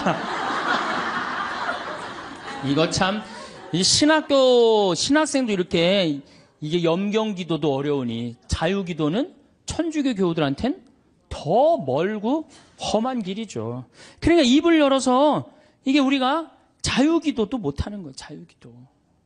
자유기도를 못할 양이면 우리 신앙의 성공조들이 한 시편이라도 좀 제대로 외워야 되는데 시편 하나 마음속으로 외워갖고 답답할 때 그런 시편 하나도 성당에서 못한단 말이야. 시편 하나도. 그저 그냥 성당에 앉아갖고 이거 해주십시오. 저거 해주십시오. 이거 잘못했습니다. 다시는 안 그러겠습니다. 얼마나 이게 낮은 신앙의 영혼을 가지고 있는 건데요. 발전이 없잖아요. 시편 8편. 인간이 무엇이기에 이토록 기억해 주십니까? 사람이 무엇이기에 이토록 돌봐 주십니까? 얼마나 좋아. 그럼 하나만 외워도 얼마나 좋아요. 그렇죠? 시편 16편. 하느님 저를 지켜줘서 당신께 피신합니다. 주님께 아뢰입니다. 당신은 저의 주님, 저의 행복, 당신밖에 없습니다. 막 세상 사람들 속색이고 그러면은 이런 거 한 편 외우면 얼마나. 당신의 행복, 주님께 피신함이 훨씬 낫다. 사람을 믿기보다 훨씬 낫다. 주님, 당신은 저의 행복입니다. 얼마나 좋아요. 시편 19편 제가 제일 좋아하는 거예요. 하늘은 하느님의 영광을 이야기하고 창공은 그분 손에 솜씨를 알리네. 낮은 낮에게 말을 건네고 밤은 밤에게 지식을 전하네. 말도 없고 이야기도 없으며 그들 목소리조차 들리지 않지만 그 소리는 온 땅으로 그 말은 누리 끝까지 퍼져나가네. 저는 이 시편을 왜 좋아하느냐면요. 제가 이렇게 자연 안에서 살면서 느끼는 게 뭐냐면 하느님의 소리 없어요. 그렇지만 그 기운이 온 누리에 퍼져 있는 걸 느껴요. 아, 이게 하느님의 소리가 비록 소리도 없지만 이 온 세상으로 퍼져가는구나. 낮은 낮에게 말을 전하고 밤은 밤에게 지식을 전하고. 얼마나 좋은 시편이에요. 온 누리에 하느님의 기운이 들어있고 그게 말로 한다고 여러분들 하느님을 느끼는 게 말로 들려요? 그냥 온몸으로 느끼는 거지. 하느님의 존재가. 이 정말로 좋은 시편이에요. 또 아까도 말했지 유명한 시편. 정 외울 자신 없으면 이거라도 외워. 주님은 나의 목자 나는 아쉬울 것 없노라. 푸른 풀밭에 나를 쉬게 하시고 잔잔한 물가로 나를 이끄시어 내 영혼에 생기를 돋주시고 바른 길로 나를 끌어주시니 당신 이름 때문이어라. 이런 거 하나. 그러니까 시편을 그러니까 의무로 시편을 하지 말고 그냥 하나씩 이렇게 외워둬요. 그러면 신앙에 굉장한 도움이 돼요. 내가 기도하는데도 도움이 되고. 또 제가 서품 때 한 시편이에요. 주님을 찬송하여라. 좋으신 분이시다. 주님의 사랑은 지금 바뀌었는데 옛날에는 주님의 사랑은 영원하시다. 영원한 사랑 얼마나 좋아요. 지금은 주님의 자애는 영원하시다. 이렇게 말했어요. 공경 속에서 내가 주님께 불렀더니 주님께서 응답하시고 나를 넓은 곳으로 이끄셨네. 주님께서 나를 위하시니 나는 두렵지 않네. 사람이 나에게 무엇을 할까 보냐. 주님은 나를 도우시는 분이시니 나를 미워하는 자들을 나는 내려다보리라. 주님께 피신함이 더 낫네. 사람을 믿기보다. 주님께 피신함이 더 낫네. 제후들을 믿기보다. 주님이 최고란 얘기죠. 주님께서 나를 도우셨네. 주님은 나의 힘. 좋잖아요. 주님은 나의 힘, 나의 굳셈, 나의 구원이 되어주셨네. 당신은 저의 하느님, 당신을 찬송합니다. 저의 하느님, 당신을 높이 기립니다. 주님을 찬송하여라. 좋으신 분이시다. 그의 사랑은 영원하시다. 얼마나 좋아요. 이런 거 한두 개는 외워야 될 거 아니야. 10년, 20년 다녔으면. 10년, 20년 다니고 이런 거 하나 못 외우고 그러고 앉아있으면 그게 무슨 신앙의 깊이가 들어가겠어요. 그리고 지금 여기서 아멘, 아멘 하는데 내가 아마 교회 가서 이거 지금 아까부터 한 강의 지금까지 했으면 아멘이 한 100번은 더 나왔을 거야. 이제 조금씩 나오기 시작하네. 이제 아멘이. 저는 미사 때요, 제일 즐거운 시간이 언제냐면 응송할 때예요. 얼마나 아름다워요. 그 시편이. 구절구절이 다 마음에 얼마나. 오늘 여러분들 그 시편, 오늘 미사 시편이 뭐냐면 주님께서 당신 소유로 뽑으신 백성은 행복하여라. 행복하여라. 주님을 하느님으로 모시는 민족. 그분께서 당신 소유로 뽑으신 백성. 주님께서는 하늘에서 살피시며 모든 사람을 바라보시도다. 우리의 영혼은 주님을 기다리니 그분은 우리의 도움, 우리의 방패시로다. 주님 안에서 우리 마음이 기뻐하고 그분의 거룩하신 이름을 우리가 신뢰하는도다. 이 매일 드리는 미사가 기적이요, 아름다운 찬미의 시간이야. 근데 우리가 의식을 하고 드려요, 안 하고 드려요? 의식을 안. 그래서 그걸 죽은 전례라고 그러는 거예요. 저는 독서를 읽고 제일 기다려지는 시간이 시편이에요. 그래서 사회자가 그걸 하지만 전 속으로 합니다. 전 2번 정도를 봐요. 너무 소중하니까. 그런 시편을 매일매일 우리는 하고 있단 말이야. 매일매일 소중한 시편을 하고 있는데 시편 시간만 되면 교우들이 지루해 한단 말이야. 이게 언제 끝나나. 그러니까 미사의 의미, 내가 미사가 찬미 드리는 시간이고 찬양 드리는 시간이고 시편의 의미를 깨달으면은 미사 처음부터 끝까지가 마땅하고 옳은 일입니다. 이게 저절로 나온다니까요. 미사 끝나고 나면 정말 나 오늘 하나님께 경배 드렸어. 찬양 드렸어. 성가도 틀려도 제일 크게 부르고 얼마나 좋아요.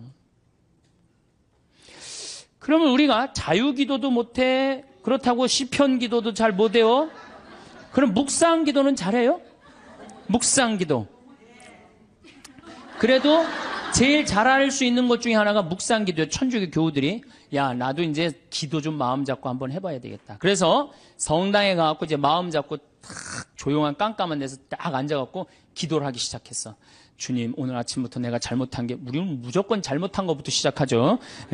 하느님께 감사하고 찬양하고 그 다음에 잘못한 걸 생각해야 되는데 우리는 성당에 앉자마자부터 아침부터 내가 누구 마음 상처 준 건 없나 이런 거 생각하고, 그러니까 찬양이 자꾸 밀리는 거야. 제일 먼저 기도는 뭐부터 해야 돼? 찬양부터 해. 하느님 아버지, 오늘 밥 세끼 먹게 해주셔서 감사합니다. 내가 당신 은총 속에서 살게 해주셔서 감사합니다. 이렇게 감사한데 내가 당신의 은혜 속에서 살면서도 그 은혜에 보답하지 못하는 부분들이 있습니다. 이렇게 해야 되는데 우린 무조건 내 잘못부터 일단 생각을 하는 거야. 어쨌든 그리고 이제 성당에 앉아갖고 다 묵상 기도를 무지하게 오래 했어. 하느님 생각도 좀 들어보고 내 얘기도 해보고. 그래갖고 그냥 무지하게 오래 했다고 생각하고 시계를 딱 봤는데 나는 1시간 했다고 생각했는데 시계 보니까 몇 분 지나? 10분도 안 지나는 경우가 허다해요. 그렇죠? 그냥 1시간 기도하라 그러면 1시간 기도를 어떻게 해야 되는지 모르는 경우들도 많아.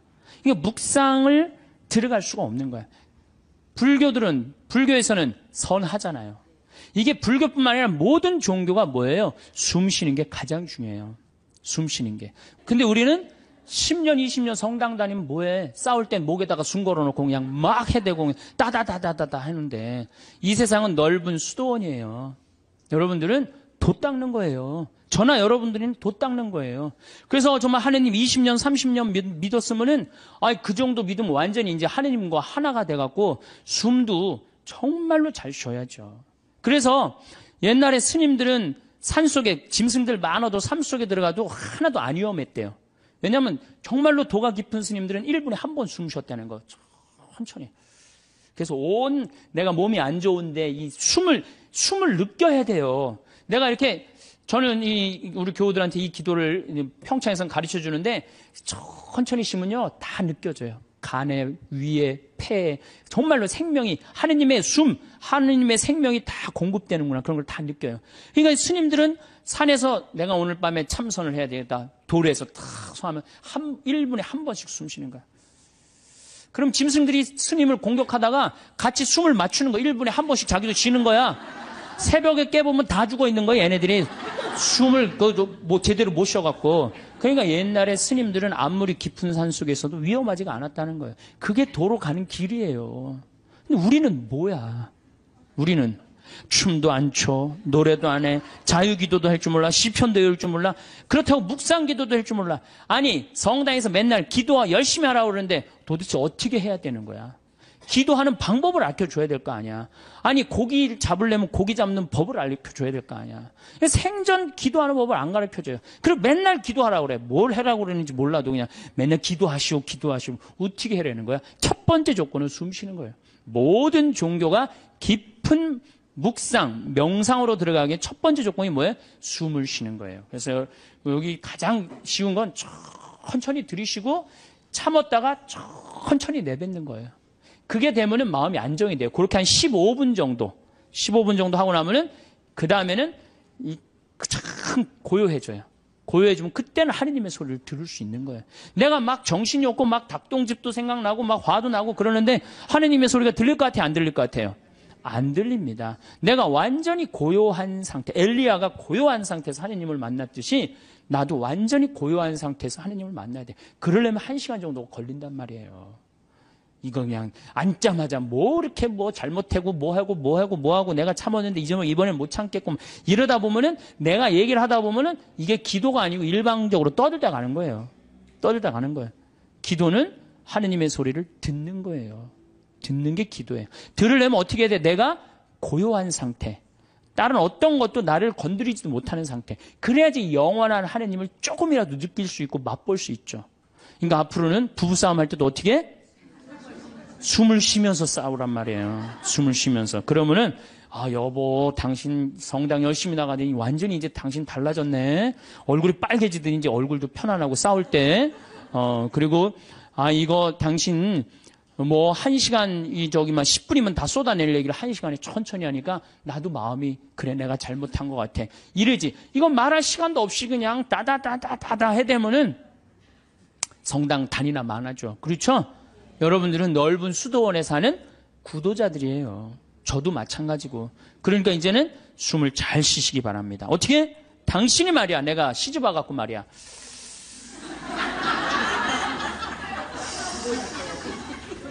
해준 게 뭐가 있어. 이러면은요. 부부싸움 100번 할 거요. 2번도 안 합니다. 자식한테 100번 싸울 거 1번도 안 싸우게 돼요. 그래야지 마음에 평화가 오는 거예요.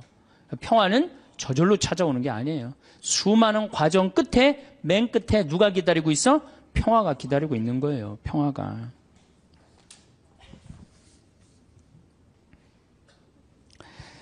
자, 이제 춤도 안 춰, 노래도 안 불러, 자유기도도 할 줄 몰라, 하느님을 향한 인간의 마음을 표현하는 시편도 하나도 외울 줄 몰라, 묵상기도도 할 줄 몰라. 이렇게 하면서 하느님을 믿고 신앙생활을 한다고 말하는 사람은 깜깜한 밤에 등불 없이 가는 거하고 똑같은 거예요. 우리 신앙의 인도자 등불은 누구야? 춤과 노래와 시야. 그러니까 여러분들 그걸 충분히 이용하세요.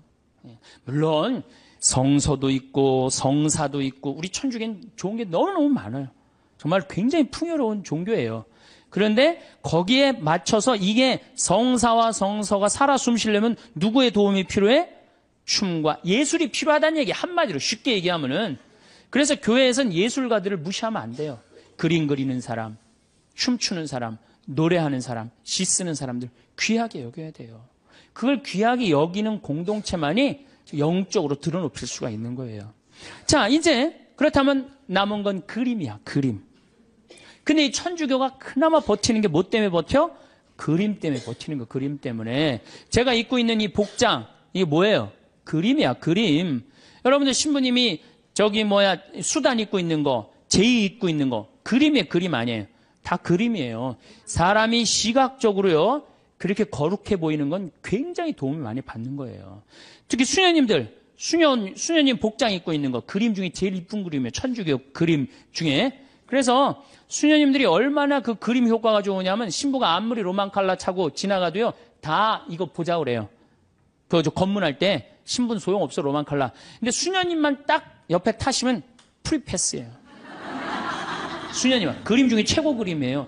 그런 게 다 그림이야. 신앙에 도움이 되는. 또 우린 스테인드 글라스도 있고. 그렇죠? 스테인드 글라스도 있고. 천주교가 그나마 그림 때문에 이게 영적인 거룩한 그 느낌을 많이 가질 수가 있는 거예요. 성당도 영적으로 그림, 예술적으로 얼마만큼 잘 짓느냐에 따라서 우리들이 알게 모르게 신앙에 도움이 굉장히 많은 거예요. 강당 들어가는 거하고 성당 들어가는 거 느낌이 어때요, 여러분들? 틀리죠? 그게 다 뭐 때문에 그래? 그림 때문에 그런 거예요. 그림 때문에. 그림은 굉장히 중요한 거예요. 제가 이콘을 좀 오늘 조금 설명을 드릴 건데, 이 이콘 보면은 이거는 메나스라는 이 수도원 6세기 때 이콘이에요. 잘 안 보이시죠?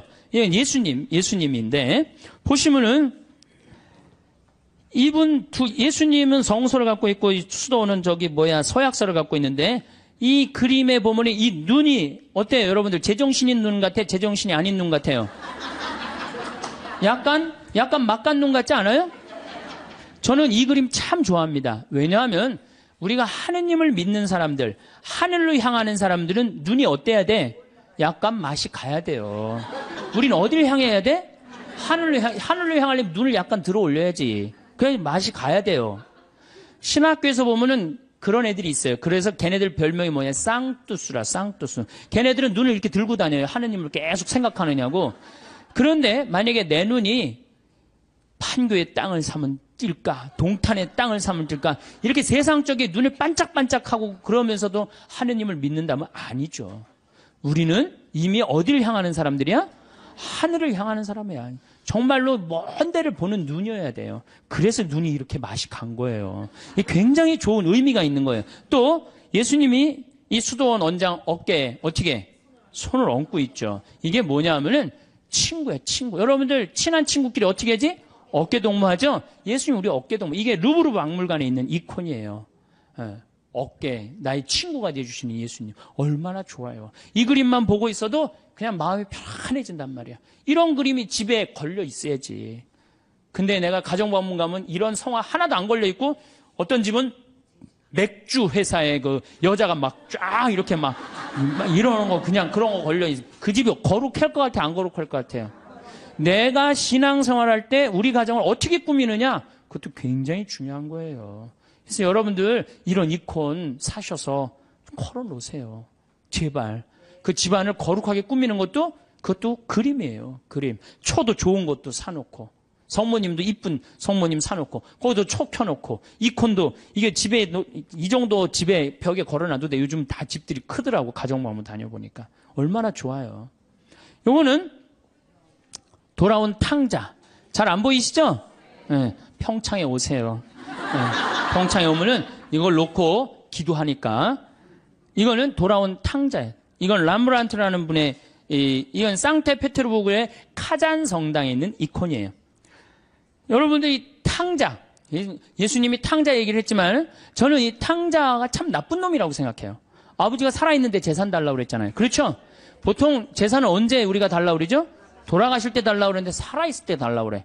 살아있을 때 달라고 그러고 어떻게? 이걸 갖고 나가서 흥청망청 썼어요. 그리고 돌아올 때 왜 이 아들이 돌아와요? 배가 고파서 돌아옵니다. 뭐라 그래? 아버지 집에 먹을 거 많은데. 그리고 돌아오는 거예요. 그런데 이 아버지는 그런 아들이 돌아온 것 자체만 해도 좋아요, 안 좋아요? 좋았던 거예요. 그래서 맨발로 쫓아나와갖고 아들을 끌어안는데 이 아버지가 지금 장님이에요. 눈을 감고 있어요. 어떻게? 네가 무슨 죄를 져도 돌아만 온다면 내가 너를 받아주마. 그리고 끌어안아. 눈 감아주마. 얼마나 좋은 그림이에요. 그 다음에 손은 한 손은 엄마 손, 한 손은 아빠 손이야. 아버지의 강인함으로, 어머니의 따뜻함으로 이젠 다시는 너를 세상 밖 죄악으로 난 너를 내보내지 않겠다. 다 끌어안아주는 거예요. 얼마나 이 품에 안겼을 때 얼마나 좋겠어요. 우리도 정말 세상 막 돌아다니다가 아버지 생각나고 돌아오면 아버지가 어떻게 해? 언제든지 이렇게 안아주시고 끌어안아주신단 말이야.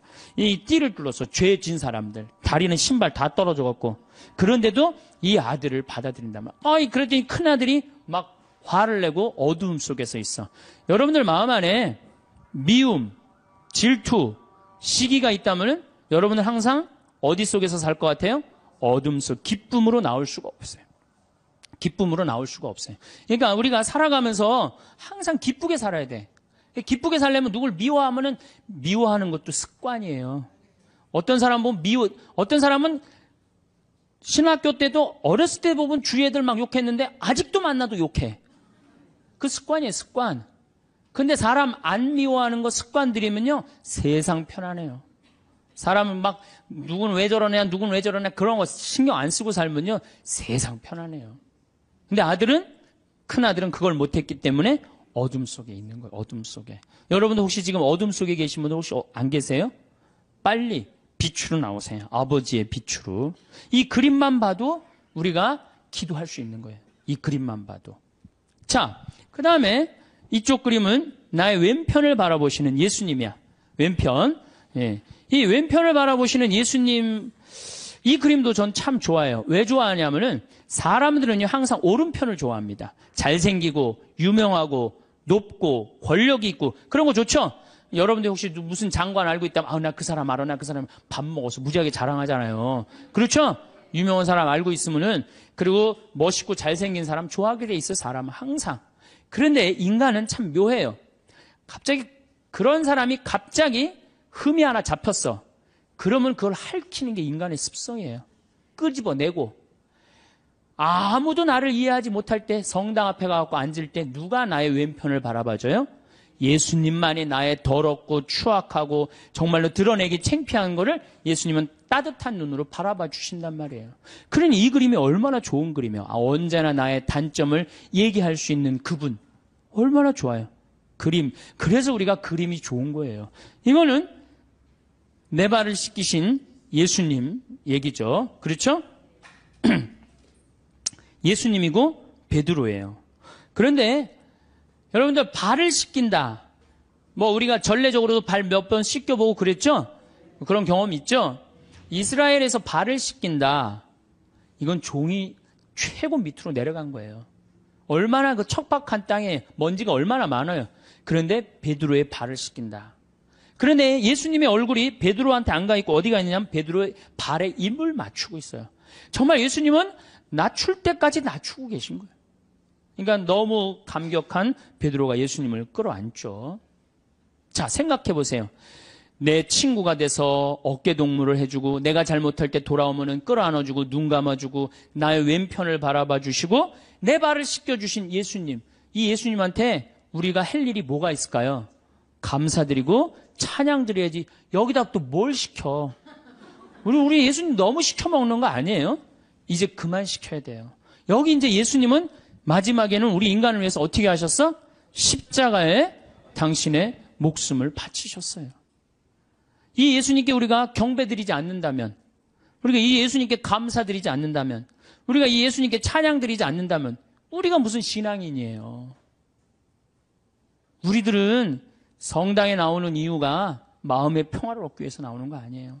이 받은 은혜가 너무 많은 예수님께 감사드리고 찬양드리기 위해서 나온 거예요. 여러분들, 이제는요, 여러분들이 예수를 사랑하시면 좋을 것 같아요. 예수를. 그래서 이제 성가도, 춤도, 노래도, 시도, 열심히, 그림도 열심히 하는 그런 사람들이 될 때 우리가 하느님께 다가가는 거예요. 제가 우리 교우들한테 이런 이제 강의를 이제 한 지가 한 2달 정도, 2달 전부터 이런 강의를 제가 시작을 했어요. 왜 이런 강의를 제가 하기 시작을 했느냐면은 지금 이슬람교가 천주교를 앞질렀습니다. 이슬람교가 인구면에 있어서 이슬람이 훨씬 많아요. 이슬람을 가만히 들여다보니까 철저해요. 신앙생활을 철저하게 해요. 신앙생활을. 근데 천주교를 보니까 점점 더 느슨해져. 막 그야말로 이게 진짜 성당 다니는 사람인지 안 다니는 사람인지 구분도 안 될 정도로 완전히 느슨해지는 거예요. 이렇게 느슨해지다가는 하느님과의 관계가 점점 더 멀어질 수밖에 없어요. 우리도 철저하게 신앙생활, 하느님을 믿는, 우리 신앙 성도들은 하느님을 믿는다는 이유 하나로 어떻게 살으셨어요? 이 순교자성을. 죽는 게 문제가 아니고, 죽는 건 뭐 그냥 죽으면 되는 건데, 어떻게 다 산속으로 다 피해 들어갔어요. 옛날에 다 양반집이 다 믿었죠? 산속으로 들어가면은 출세할 길이 있어요, 없어요? 출세할 길이 없어요. 그래서 100년 동안 출세를 못했어요. 천주교 교우들은 100년 동안 세상에 나오지 못했다고 하느님을 믿는다는 이유 하나로. 하느님을 믿는다는 이유 하나로. 근데 우리는 요즘 자녀들한테 신앙교육을 어떻게 시켜요? 고등학교 3학년만 되면은 성당 안 나가면 슬그머니 눈 감아버린단 말이에요. 1년 동안만 네가. 그러니까 이게 하느님을 왜 믿는지를 모르는 거지. 뭐가 중요한지 모르는 거지. 제가 오체투지 라싸까지 2100km를 가는 그 모습을 보면서 참 많은 걸 느꼈어요. 제가 우리 성지순례, 우리나라 성지순례 다 지금 제대로 다니는 성지순례 하나도 없어요. 성지순례는 원래 걷는 거예요. 아니, 3번 걷고 1번 절하는 건 안 하더라도 걸어는 가야 될 거 아니야, 걸어. 근데 우리 성지순례 어떻게 가? 버스 타고 씩 가갖고 거기서 미사 한번 하고 설명 안 하고 밥 먹고 씩 돌아오잖아요. 거기에 감동이 있을 것 같아요? 감동이 있을 수가 없어요. 제가 능평 본당 신부 할 때 교우들한테 그랬어요. 성지순례 가자고 그래서 제가 계속 관두자. 그래서 딱 9월 달에 성지순례를 했어요. 어떻게 성지순례를 했냐면은 전체 교우들을 다 세남터에서부터 미리네까지 걷게 했어요. 세남터에서 미리네까지. 어떻게 걷게? 목, 금, 토, 일 4일 동안을 걷는 거예요. 어떻게 걸어? 저녁 7시에 퇴근해갖고 애들 다 학교 가는 애들 다 일찍 나오고 직장 퇴근하면 다 나와요. 그래갖고 세남터까지 버스로 데리고 가요. 세남터에서부터 과천 남태령 가고 과천 지나갖고 인덕원 성당 거기까지 딱 가니까 새벽 2시야. 그럼 그땐 또 관광버스 타고 집으로 가는 거예요. 다음날 아침 일어나갖고 다 출근하고 애들 학교 다 가. 다음날 또 저녁 7시에 인덕원서부터 또 걷는 거예요. 인덕원서부터. 그래갖고 인덕원부터 하우연 성당 해갖고 이 능평 우리 성당 있는 데까지 또 오는 거예요. 우리 성당이 김대건 신부님이 시신이 지나갔던 데거든요. 시신이 지나갔는데 거기서 이제 또 헤어지는 거예요. 새벽 2시에 마지막 기도하고. 그 다음에 이제 토요일 날은 2시부터 밤 10시까지 양지까지 우리 성당 광주에서부터 양지까지 걷는 거예요. 전체 교우가. 그리고 이제 주일날은 이제 전체 교우들 하루에 300명, 400명씩 걸었으니까 우리 교우가 2,000명밖에 안 됐거든요. 그냥 다 걸은 거지 교우들은.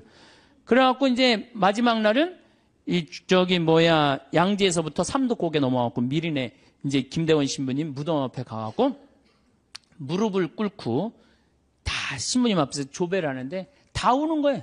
교우들이. 그게 성지순례라는 거예요. 그게. 우리 너무 쉽게 신앙생활해요, 요즘. 그냥 거저하는 거 거저. 그러니까 쉽게 신앙생활하니까 하느님을 깊게 느끼지도 못하고 쉽게 떠나고. 그래서 여러분들 이제는 신앙생활의 본질을 우리가 잡아야 돼요. 그건 너무너무 쉬워요. 천주교 요리문답 1조만 생각하면 돼. 사람이 무엇을 위하여 낳느냐? 천주를 알아 공경하고 자기의 구원을 위하여 낳느니라. 그래서 이제 천주님을 공경하는 데는 우리가 뭘 해야 돼? 찬양, 성가 부르고 춤춰드리고. 춤은 밤 10시에 성당 가서 이제 다 문 걸어 잠고 추세요. 예? 밤 10시에. 예. 그리고 성가도 그래요. 저는 성가를 혼자서 성당에서 1시간씩 부르는 걸 참 좋아해요. 그냥 내가 아는 노래 그냥 다 부르는 거예요. 성당에서. 요즘은 성당에 교우들이 많이 와갖고 잘 부르지는 못하지만은 그래도 옛날에는 성가 1시간, 2시간 부르고 나면 그렇게 행복해요.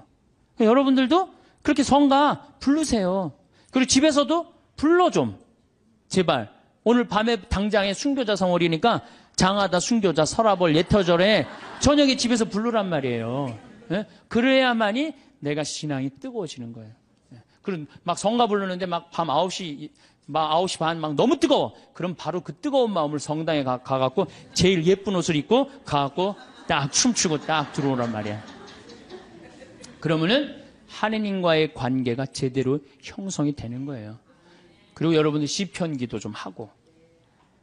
아침에 일어나고 그 시편 다 처음부터 끝까지 읽지 마시고 하나만 펴도 좋은 내용이 너무너무 많아요. 그냥 내 마음을 그대로 표현하는 시편들이 천재야. 150편까지 여러분들 보십시오. 아주 기가 막힙니다. 그러니까 시편 하나씩 읽고 얼마나 좋아요. 또 저녁에 주무실 때 어떻게 숨을 천천히 2번 들이쉬고 4번 내뱉고 다음에 4번 들이쉬고 8번 내뱉고 천천히 나눠서. 그러니까 숨 한 번 쉴 때 1분 내지 2분 정도 천천히. 그러면 내 마음이 온전히 고요해진단 말이에요. 그럴 때 마지막에 촛불 켜놓고 기도하고 주무신다면 여러분들이 정말 얼마나 행복하겠어요. 하느님과의 만남도 친숙해지고. 그거 너무너무 쉽죠. 그 다음에 그림. 이제 집에 가서 맥주 그 사진은 다 떼어버리고 이콘. 이거 좀 비쌀 거예요. 한 2만 원, 3만 원 정도 될 거예요. 비싸지도 않지, 사실은. 2만 원, 3만 원 하면은 그거 사다가 아이방에도 하나 걸어주고, 그 다음에, 집에도, 거실에도 하나 걸고, 이렇게 여러분들이 집안을 거룩하게 가꾸고 신앙의 분위기로 완전히 돌려놓을 때 여러분들은 정말로 신앙인다운 예수님 보시기 이쁜 그런 신앙인이 될 수 있습니다. 시간이 지날수록 계속 만나야 하나를 고민하게 되는 사람이 있습니다. 친구니까 거리만 좀 두면 되지 않을까요? 물론 그런 사람도 있지만 아예 빨리 결단을 내려야 할 사람도 있습니다. 인간은 혼자서는 살아갈 수 없는 존재이지만 나에게 악영향을 미치는 사람과 억지로 관계를 이어나갈 필요는 없습니다. 모든 인연을 감수하려 하면 인생이 남루하고 괴롭습니다. 오랜 친구니까 무조건 참거나 받아들여라. 만난 시간이 중요한 게 아닙니다. 감당하기 어려운 인연은 적절히 손절하는 것이 좋습니다. 나중에 후회해봐야 뒤늦게 발견된 암세포와도 같습니다. 빠르게 잘라내야만 내가 살 수 있습니다. 우리는 인연을 맺음으로써 도움을 받기도 하지만 그에 못지않게 피해도 많이 당하는데 대부분의 피해는 진실 없는 사람에게 진실을 쏟아부은 대가로 받는 벌입니다. 어떤 인연을 만나고 맺느냐에 따라서 내 행복과 불행이 결정됩니다. 여러분 가까이 있는 사람들이 여러분 인생을 만듭니다. 인생을 살아보니 인연은 아름답기도 하고 감사하기도 하고 불편하기도 고통스럽기도 합니다. 나이 들수록 아름답고 감사한 인연들만 안고 가셔야 됩니다. 운명은 타고 나는 것이지만 팔자는 만들어가는 것입니다. 맞지 않는 인연의 끈을 놓지 못하고 끝까지 잡고 계시면 자기 팔자 자기가 꼬는 겁니다. 때문에 여러분의 방에 절대 아무나 들여서는 안 됩니다. 오늘 말씀드릴 유형의 사람은 오랜 친구라도 반드시 인연을 끊어야 되는 사람입니다. 그냥 평생 가까이 두지 않는 것이 낫다고까지 말씀드릴 수 있습니다. 영상을 끝까지 시청하셔서 더 이상 인간관계 때문에 나의 귀한 시간과 감정 낭비하지 않으셨으면 합니다. 첫 번째는 얻어먹기만 하는 사람입니다. 살다 보면 남에게 베풀 줄은 전혀 모르고 얻어먹기만 하는 사람들이 있습니다. 이런 사람들은 처음 한두 번은 내가 베풀 수 있어도 계속되면 온갖 정이 떨어지고 결국엔 질려버리고 맙니다. 상대가 좋은 차 탄다고, 돈 제일 많이 번다고 이유를 대며 계속 얻어먹습니다. 다른 사람이 잘 된 것이 자기 덕분인 양주인 행세하는 그 거지근성은 어디에서 나온 것인지 참 궁금합니다. 권리도 아닌데 권리인 양 착각하는 사람들은 인격이 미성숙한 사람입니다. 받는 게 당연한 줄로만 알고 나중에 안 주면 오히려 역정을 냅니다. 호의가 계속되면 호구가 된다는 말이 딱 이런 사람들 상대로 맞는 말입니다. 그들을 자세히 살펴보면 평소 자기가 하고 싶은 것들은 모두 누리고 유독 사람을 만날 때만 돈이 없다고 말합니다. 친구의 양보만 원하니 어처구니가 없습니다. 이처럼 당연하게 얻어먹는 사람은 다른 사람이 이룬 성공은 함부로 폄하하면서 자기가 가진 것은 굉장히 귀하게 여기는 이기적인 사람입니다. 이런 친구 중 적지 않은 수는 내가 어려울 때 나 몰라라 할 가능성이 높습니다. 내 어려움을 안타까워하기보다 얻어먹을 대상 하나가 줄었다는 식입니다. 다만 내가 사면 상대도 반드시 사야 한다는 것이 아닙니다. 얻어먹기만 하려는 친구와 형편에 맞게 사려는 친구는 눈에 보입니다.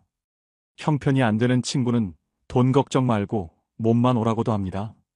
그 마음이 와닿기 때문입니다. 얻어먹기만 하는 친구는 작은 이익에 집착하는 옹졸함과 이기적인 면이 관계를 해칩니다. 친구를 이용만 한다는 생각에 만남이 짜증스럽습니다. 이런 친구에게 쓰는 돈은 헛돈 쓰는 것과 같습니다. 차라리 어려운 사람에게 기부하는 것이 100번 낫습니다. 얻어먹기만 하고 베풀 줄 모르는 사람은 평생 가도 그 버릇을 못 고칩니다. 이런 사람을 가까이 하면 내 주머니만 가벼워지고 내게는 득될 것이 하나도 없음을 명심하셔야 됩니다. 두 번째는 부정적인 사람입니다. 만날 때마다 우울한 얘기, 힘든 얘기, 불평불만을 쏟아내는 사람입니다. 매번 들어주다 지쳐 해결 방안을 찾아주면 온갖 핑계를 대며 안 돼, 모태를 시전합니다. 새로운 가능성과 희망에 대해 얘기하는 상황에서도 이건 이래서 못한다. 그건 저래서 안 된다. 안 되는 이유들만 늘어놓습니다. 어떻게든 부정적인 흠만 후벼 파는 사람입니다. 즉, 나를 소모해서 자신을 충전시키는 에너지 뱀파이어 유형입니다. 곁에 두게 되면 제일 위험한 인물이라고도 할 수 있는데요. 부정적인 에너지는 반드시 서로 전염됩니다. 이 과정은 나도 모르게 일어나기 때문에 더더욱 알아차리기 힘듭니다. 이런 사람이 옆에 있으면 될 일도 안 됩니다. 부정적인 사람과 시간을 많이 보내게 되면 현상에 대한 객관화가 잘 안 돼서 바른 방향으로 가기가 어렵습니다. 즉, 호랑이 입에 여러분의 머리를 넣어선 안 된다는 말입니다. 이런 사람들은 주위의 에너지를 뺏고 건설적인 생각을 차단시키는 아주 위험한 존재인데요. 나의 꿈도 내 목표도 모두 차단시킬 사람입니다. 특히 내가 힘들거나 불안정한 상황일 때는 더더욱 영향을 받고 흔들리기 쉽기 때문에 1순위로 멀리해야 될 사람입니다. 말이 씨가 된다는 말 다들 들어보셨을 겁니다. 말에는 생각이 담겨져 있고 생각은 그 무엇보다 크고 강력한 존재이기에 우리는 늘 조심하고 또 조심해야 합니다. 처음엔 무심코 들었던 그 부정적 씨앗이 나중에는 자신을 집어삼킬 수도 있음을 명심하셔야 됩니다. 사람을 곁에 두는 것은 정말 신중히 해야 하는 일인데 부정적인 사람을 곁에 둔다는 것은 내가 하는 모든 일이 잘 안 풀리고 나쁜 상황만을 맞이하고 싶다는 이야기와도 같습니다. 오히려 만나는 모든 사람을 존중하고 배우려는 긍정적인 태도를 가지고 있는 사람과 가까이 해야 됩니다. 단언컨대 부정적인 사람은 여러분의 인생에 단 1%도 도움이 안 됩니다. 과감히 손절하셔야 됩니다. 세 번째는 뒷담화하는 사람입니다. 우리가 인생을 살아가면서 아예 뒷담화를 안 할 수는 없다고 생각합니다. 자신의 속상했던 일이나 감정을 신뢰할 만한 사람에게 털어놓는 것은 감정 정화의 효과가 크다고 생각하는데요. 하지만 지금 말씀드리는 손절해야 될 사람은 틈만 나면 뒷담화를 일삼는 사람입니다. 뒷담화를 주기적으로 하는 사람들은 상대방을 깎아내림으로 자신이 일시적으로 우월해 보이는 느낌을 즐깁니다. 자신의 열등감을 뒷담화로 해소하려는 것이죠. 또 듣는 사람이 공감하지 않을 경우에는 넌 내 편이 아니구나 라고 생각하며 그 사람에 대한 험담을 또 다른 누군가에게 하는 패턴을 가지게 됩니다. 나는 아니겠지라고 안일하게 생각하다가 뒤통수를 맞게 됩니다. 상대가 자주 뒷담화를 하는 기색이 보인다면 바로 머릿속에서 경고 신호를 올리셔야 합니다. 특히 이런 사람들의 가장 큰 문제점은 어디서 전해 들은 이야기를 부풀려서 사실인 양 여기저기 퍼나르고 남의 치부나 약점까지도 전혀 경각심 없이 나불거릴 수 있다는 점입니다. 어렵게 꺼낸 내 비밀 이야기도 다른 사람들에게 고스란히 전달될 수 있다는 점을 명심하셔야 됩니다. 뒷담화 잘하는 친구가 있는 모임에 가보면 자신들의 이야기는 없고 남의 이야기로 시작해 남의 이야기로 끝이 납니다. 만남을 마치고 돌아가는 길에는 허무함만 들고 때로는 부정적인 감정에 사로잡히기도 하지요. 이처럼 지나치게 남의 이야기를 입에 올리고 상대방의 단점만을 콕콕 집어내 험담을 일삼는 사람은 내 정신 건강에 해롭습니다. 이런 사람은 타인을 볼 때 애초에 좋은 점보다는 나쁜 점부터 먼저 보는 사람이기 때문에 가까이 둬서 좋을 것이 하등 없다는 이야기입니다. 손절은 빠를수록 좋고 다들 아시겠지만 사람은 절대 바뀌지 않습니다. 관계를 개선하려는 노력 자체가 에너지 낭비입니다. 뒷담화를 일삼는 사람을 손절하는 것은 사람을 잃는 것이 아니라 내면의 평화를 챙기는 일임을 명심하셔야 됩니다. 네 번째는 가스라이팅을 일삼는 사람입니다. 뱀같이 교활하고 가스라이팅하는 사람을 잘못 만나면 인생 완전히 종치고 파탄납니다. 다른 유형의 사람들은 사람 자체가 악한 것은 아닐 수 있는데 이 유형의 사람들은 애초부터 타인을 조종하려는 악한 의도를 품고 있는 자들인데요. 가스라이터는 우리 일상생활에서 흔히 볼 수 있습니다. 너를 제일 잘 아는 사람은 나야. 다 널 생각해서 그러는 거야. 너 요즘 예민하다. 가스라이터들의 전형적인 화법입니다. 수많은 거짓말과 과장으로 자신에게 의지하게 만들고 다른 사람과의 관계를 끊게 합니다. 자기의 손바닥 위에 놓고 조종할 수 있는 만만한 사람을 호시탐탐 노립니다. 힘든 상황에 처한 사람들이 이들의 먹잇감이 되기 쉽습니다. 이들은 뱀처럼 교활한 속내를 지니고 있어서 본인의 이득을 위해서라면 타인이 어떻게 되든 전혀 상관하지 않고 자기 욕심과 이윤만을 채우기 위해 교묘하게 접근하는데요. 이런 악질인 가스라이터에게 휘둘리게 되면 결국 자기 자신을 믿지 못하게 되고 무능력하게 변하거나 의지가 사라집니다. 이럴수록 가스라이팅 하는 사람에게 더욱 의지하게 되는 것이 문제입니다. 그렇기 때문에 이런 사람들은 잘 알아보시고 단칼에 잘라내셔야 합니다. 다섯 번째는 자기는 급이 다르다는 사람입니다. 오랜 친구의 경우 나이 들수록 사는 형편이 천차만별이 됩니다. 사회적 위치나 부에서 차이가 납니다. 동창 모임에 나가면 이런 차이는 확실히 체감됩니다. 어릴 적 순수했던 시절로 돌아가 이야기를 나누게 되지만 사실 너무 차이가 나면 불편한 것은 사실입니다. 사는 방식이 틀리다 보니 대화가 통하지 않기도 합니다. 이런 경우 친구를 존중하는 마음을 가진 사람들은 티를 내지 않으려고 노력합니다. 자신이 잘 사는 것에 대해 친구가 불편해할까봐, 혹시나 자신이 티 낼까봐 조심합니다. 반면 본인의 형편이 더 낫다고 친구를 깔보고 급을 나누는 사람이 있습니다. 심지어는 한참 즐겁게 대화하다가 이것 봐라라는 듯 친구의 행동을 어처구니 없다며 쳐다봅니다. 직장이었다면 나에게 이렇게 말하지 못한다. 직장에서의 직급을 친구 사이에서도 적용하나 봅니다. 친구를 마치 부하로 생각하는 듯한 언행을 하는 경우가 있습니다. 더 심한 건 그동안 몰랐지만 급을 나누고 있었다는 사실을 안 경우입니다. 예를 들어 친구를 자기 아래 급으로 여겨왔던 것처럼 한 계급 아래로 보는 말투, 난 너와 급이 다르다는 식으로 행동합니다. 한마디로 어디서 감히입니다. 이런 관계는 건강한 친구 관계라고 하기 어렵습니다. 어디 무서워서 쳐다보기라도 하겠습니까? 하루빨리 손절이 시급한 사람입니다. 이런 사람은 만날수록 스트레스만 받고 후회만 하게 됩니다. 6번째는 전형적인 내로남불 유형인 사람입니다. 같은 상황 속에서도 나는 되고 너는 안 된다고 하는 사람들이 있습니다. 이런 사람 특징은 자기 자신에게는 한없이 관대하고 남에게는 옹졸해서 엄격한 잣대를 들이밀지요. 진정성숙하고 그릇이 넓은 사람이라면 이와는 반대로 적용합니다. 자기 자신은 엄격하게 돌아보고 다른 사람은 너그럽게 용서할 줄 알아야 합니다. 하지만 이런 내로남불 유형의 사람들은 남이 자기에게 하는 실수는 티끌만큼도 용납을 못하면서 자기가 저지른 잘못은 그럴 수도 있지라며 뻔뻔한 태도로 일관합니다. 또 이런 사람은 남에게 미안하다는 사과도 전혀 하지 않고 본인의 잘못을 인정할 줄도 모릅니다.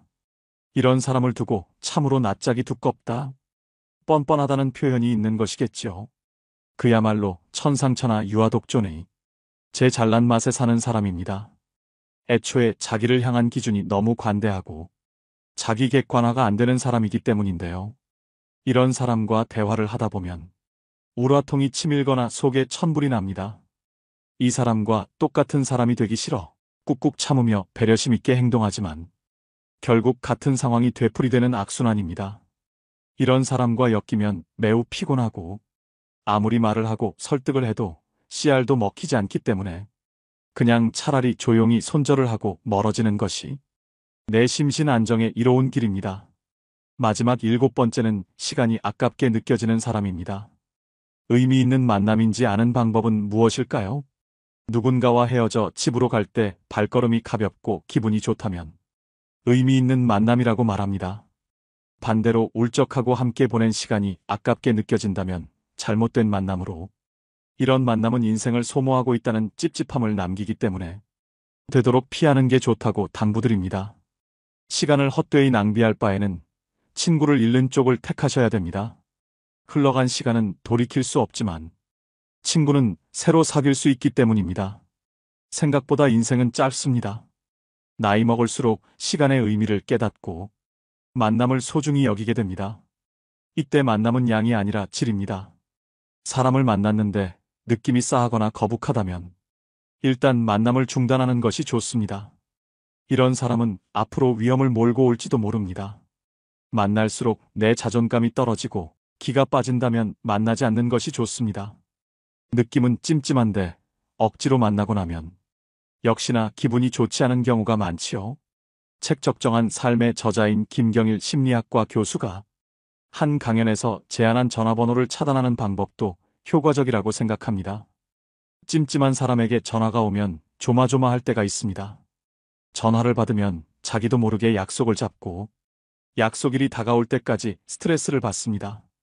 아예 번호를 뜨지 않게 하면 이런 고통에서 벗어날 수 있습니다.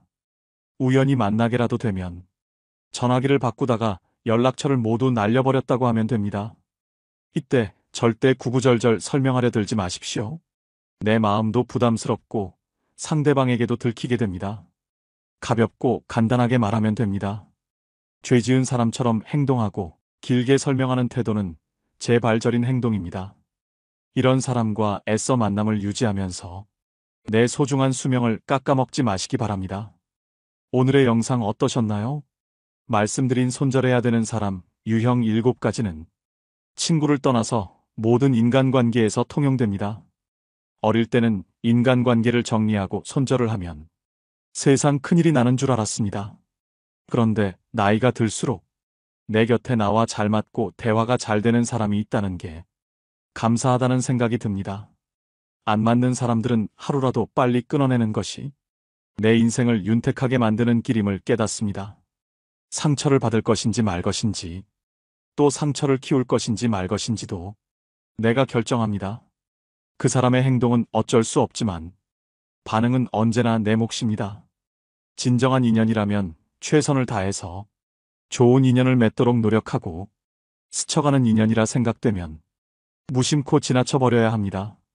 그것을 구분하지 못하고 만나는 모든 사람들과 헤프게 인연을 맺어놓으면 쓸만한 인연을 만나지 못하는 대신에 어설픈 인연만 만나게 되어 그들에 의해 삶이 침해되는 고통을 받아야 합니다.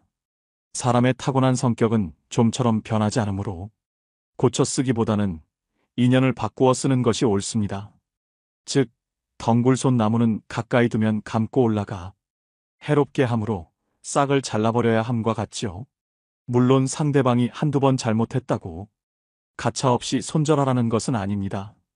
오랜 친구니까 그동안 이해하고 넘어갔던 부분이 많으실 겁니다. 많이 만나보고 심사숙고해서 내리는 결정입니다. 아닌 줄 알면서도 끝까지 붙들고 계시는 분들이 많습니다. 놓을 땐 놓을 줄도 알아야 됩니다. 모든 미련은 시절에 달린 것이며 언제 떠나느냐의 분기점이 다를 뿐입니다. 다스림에는 한계가 있으며 이를 분별하는 것이 통찰력이지요. 오늘의 영상이 인간관계에 있어 통찰력을 기르는 시간이 되셨길 바랍니다.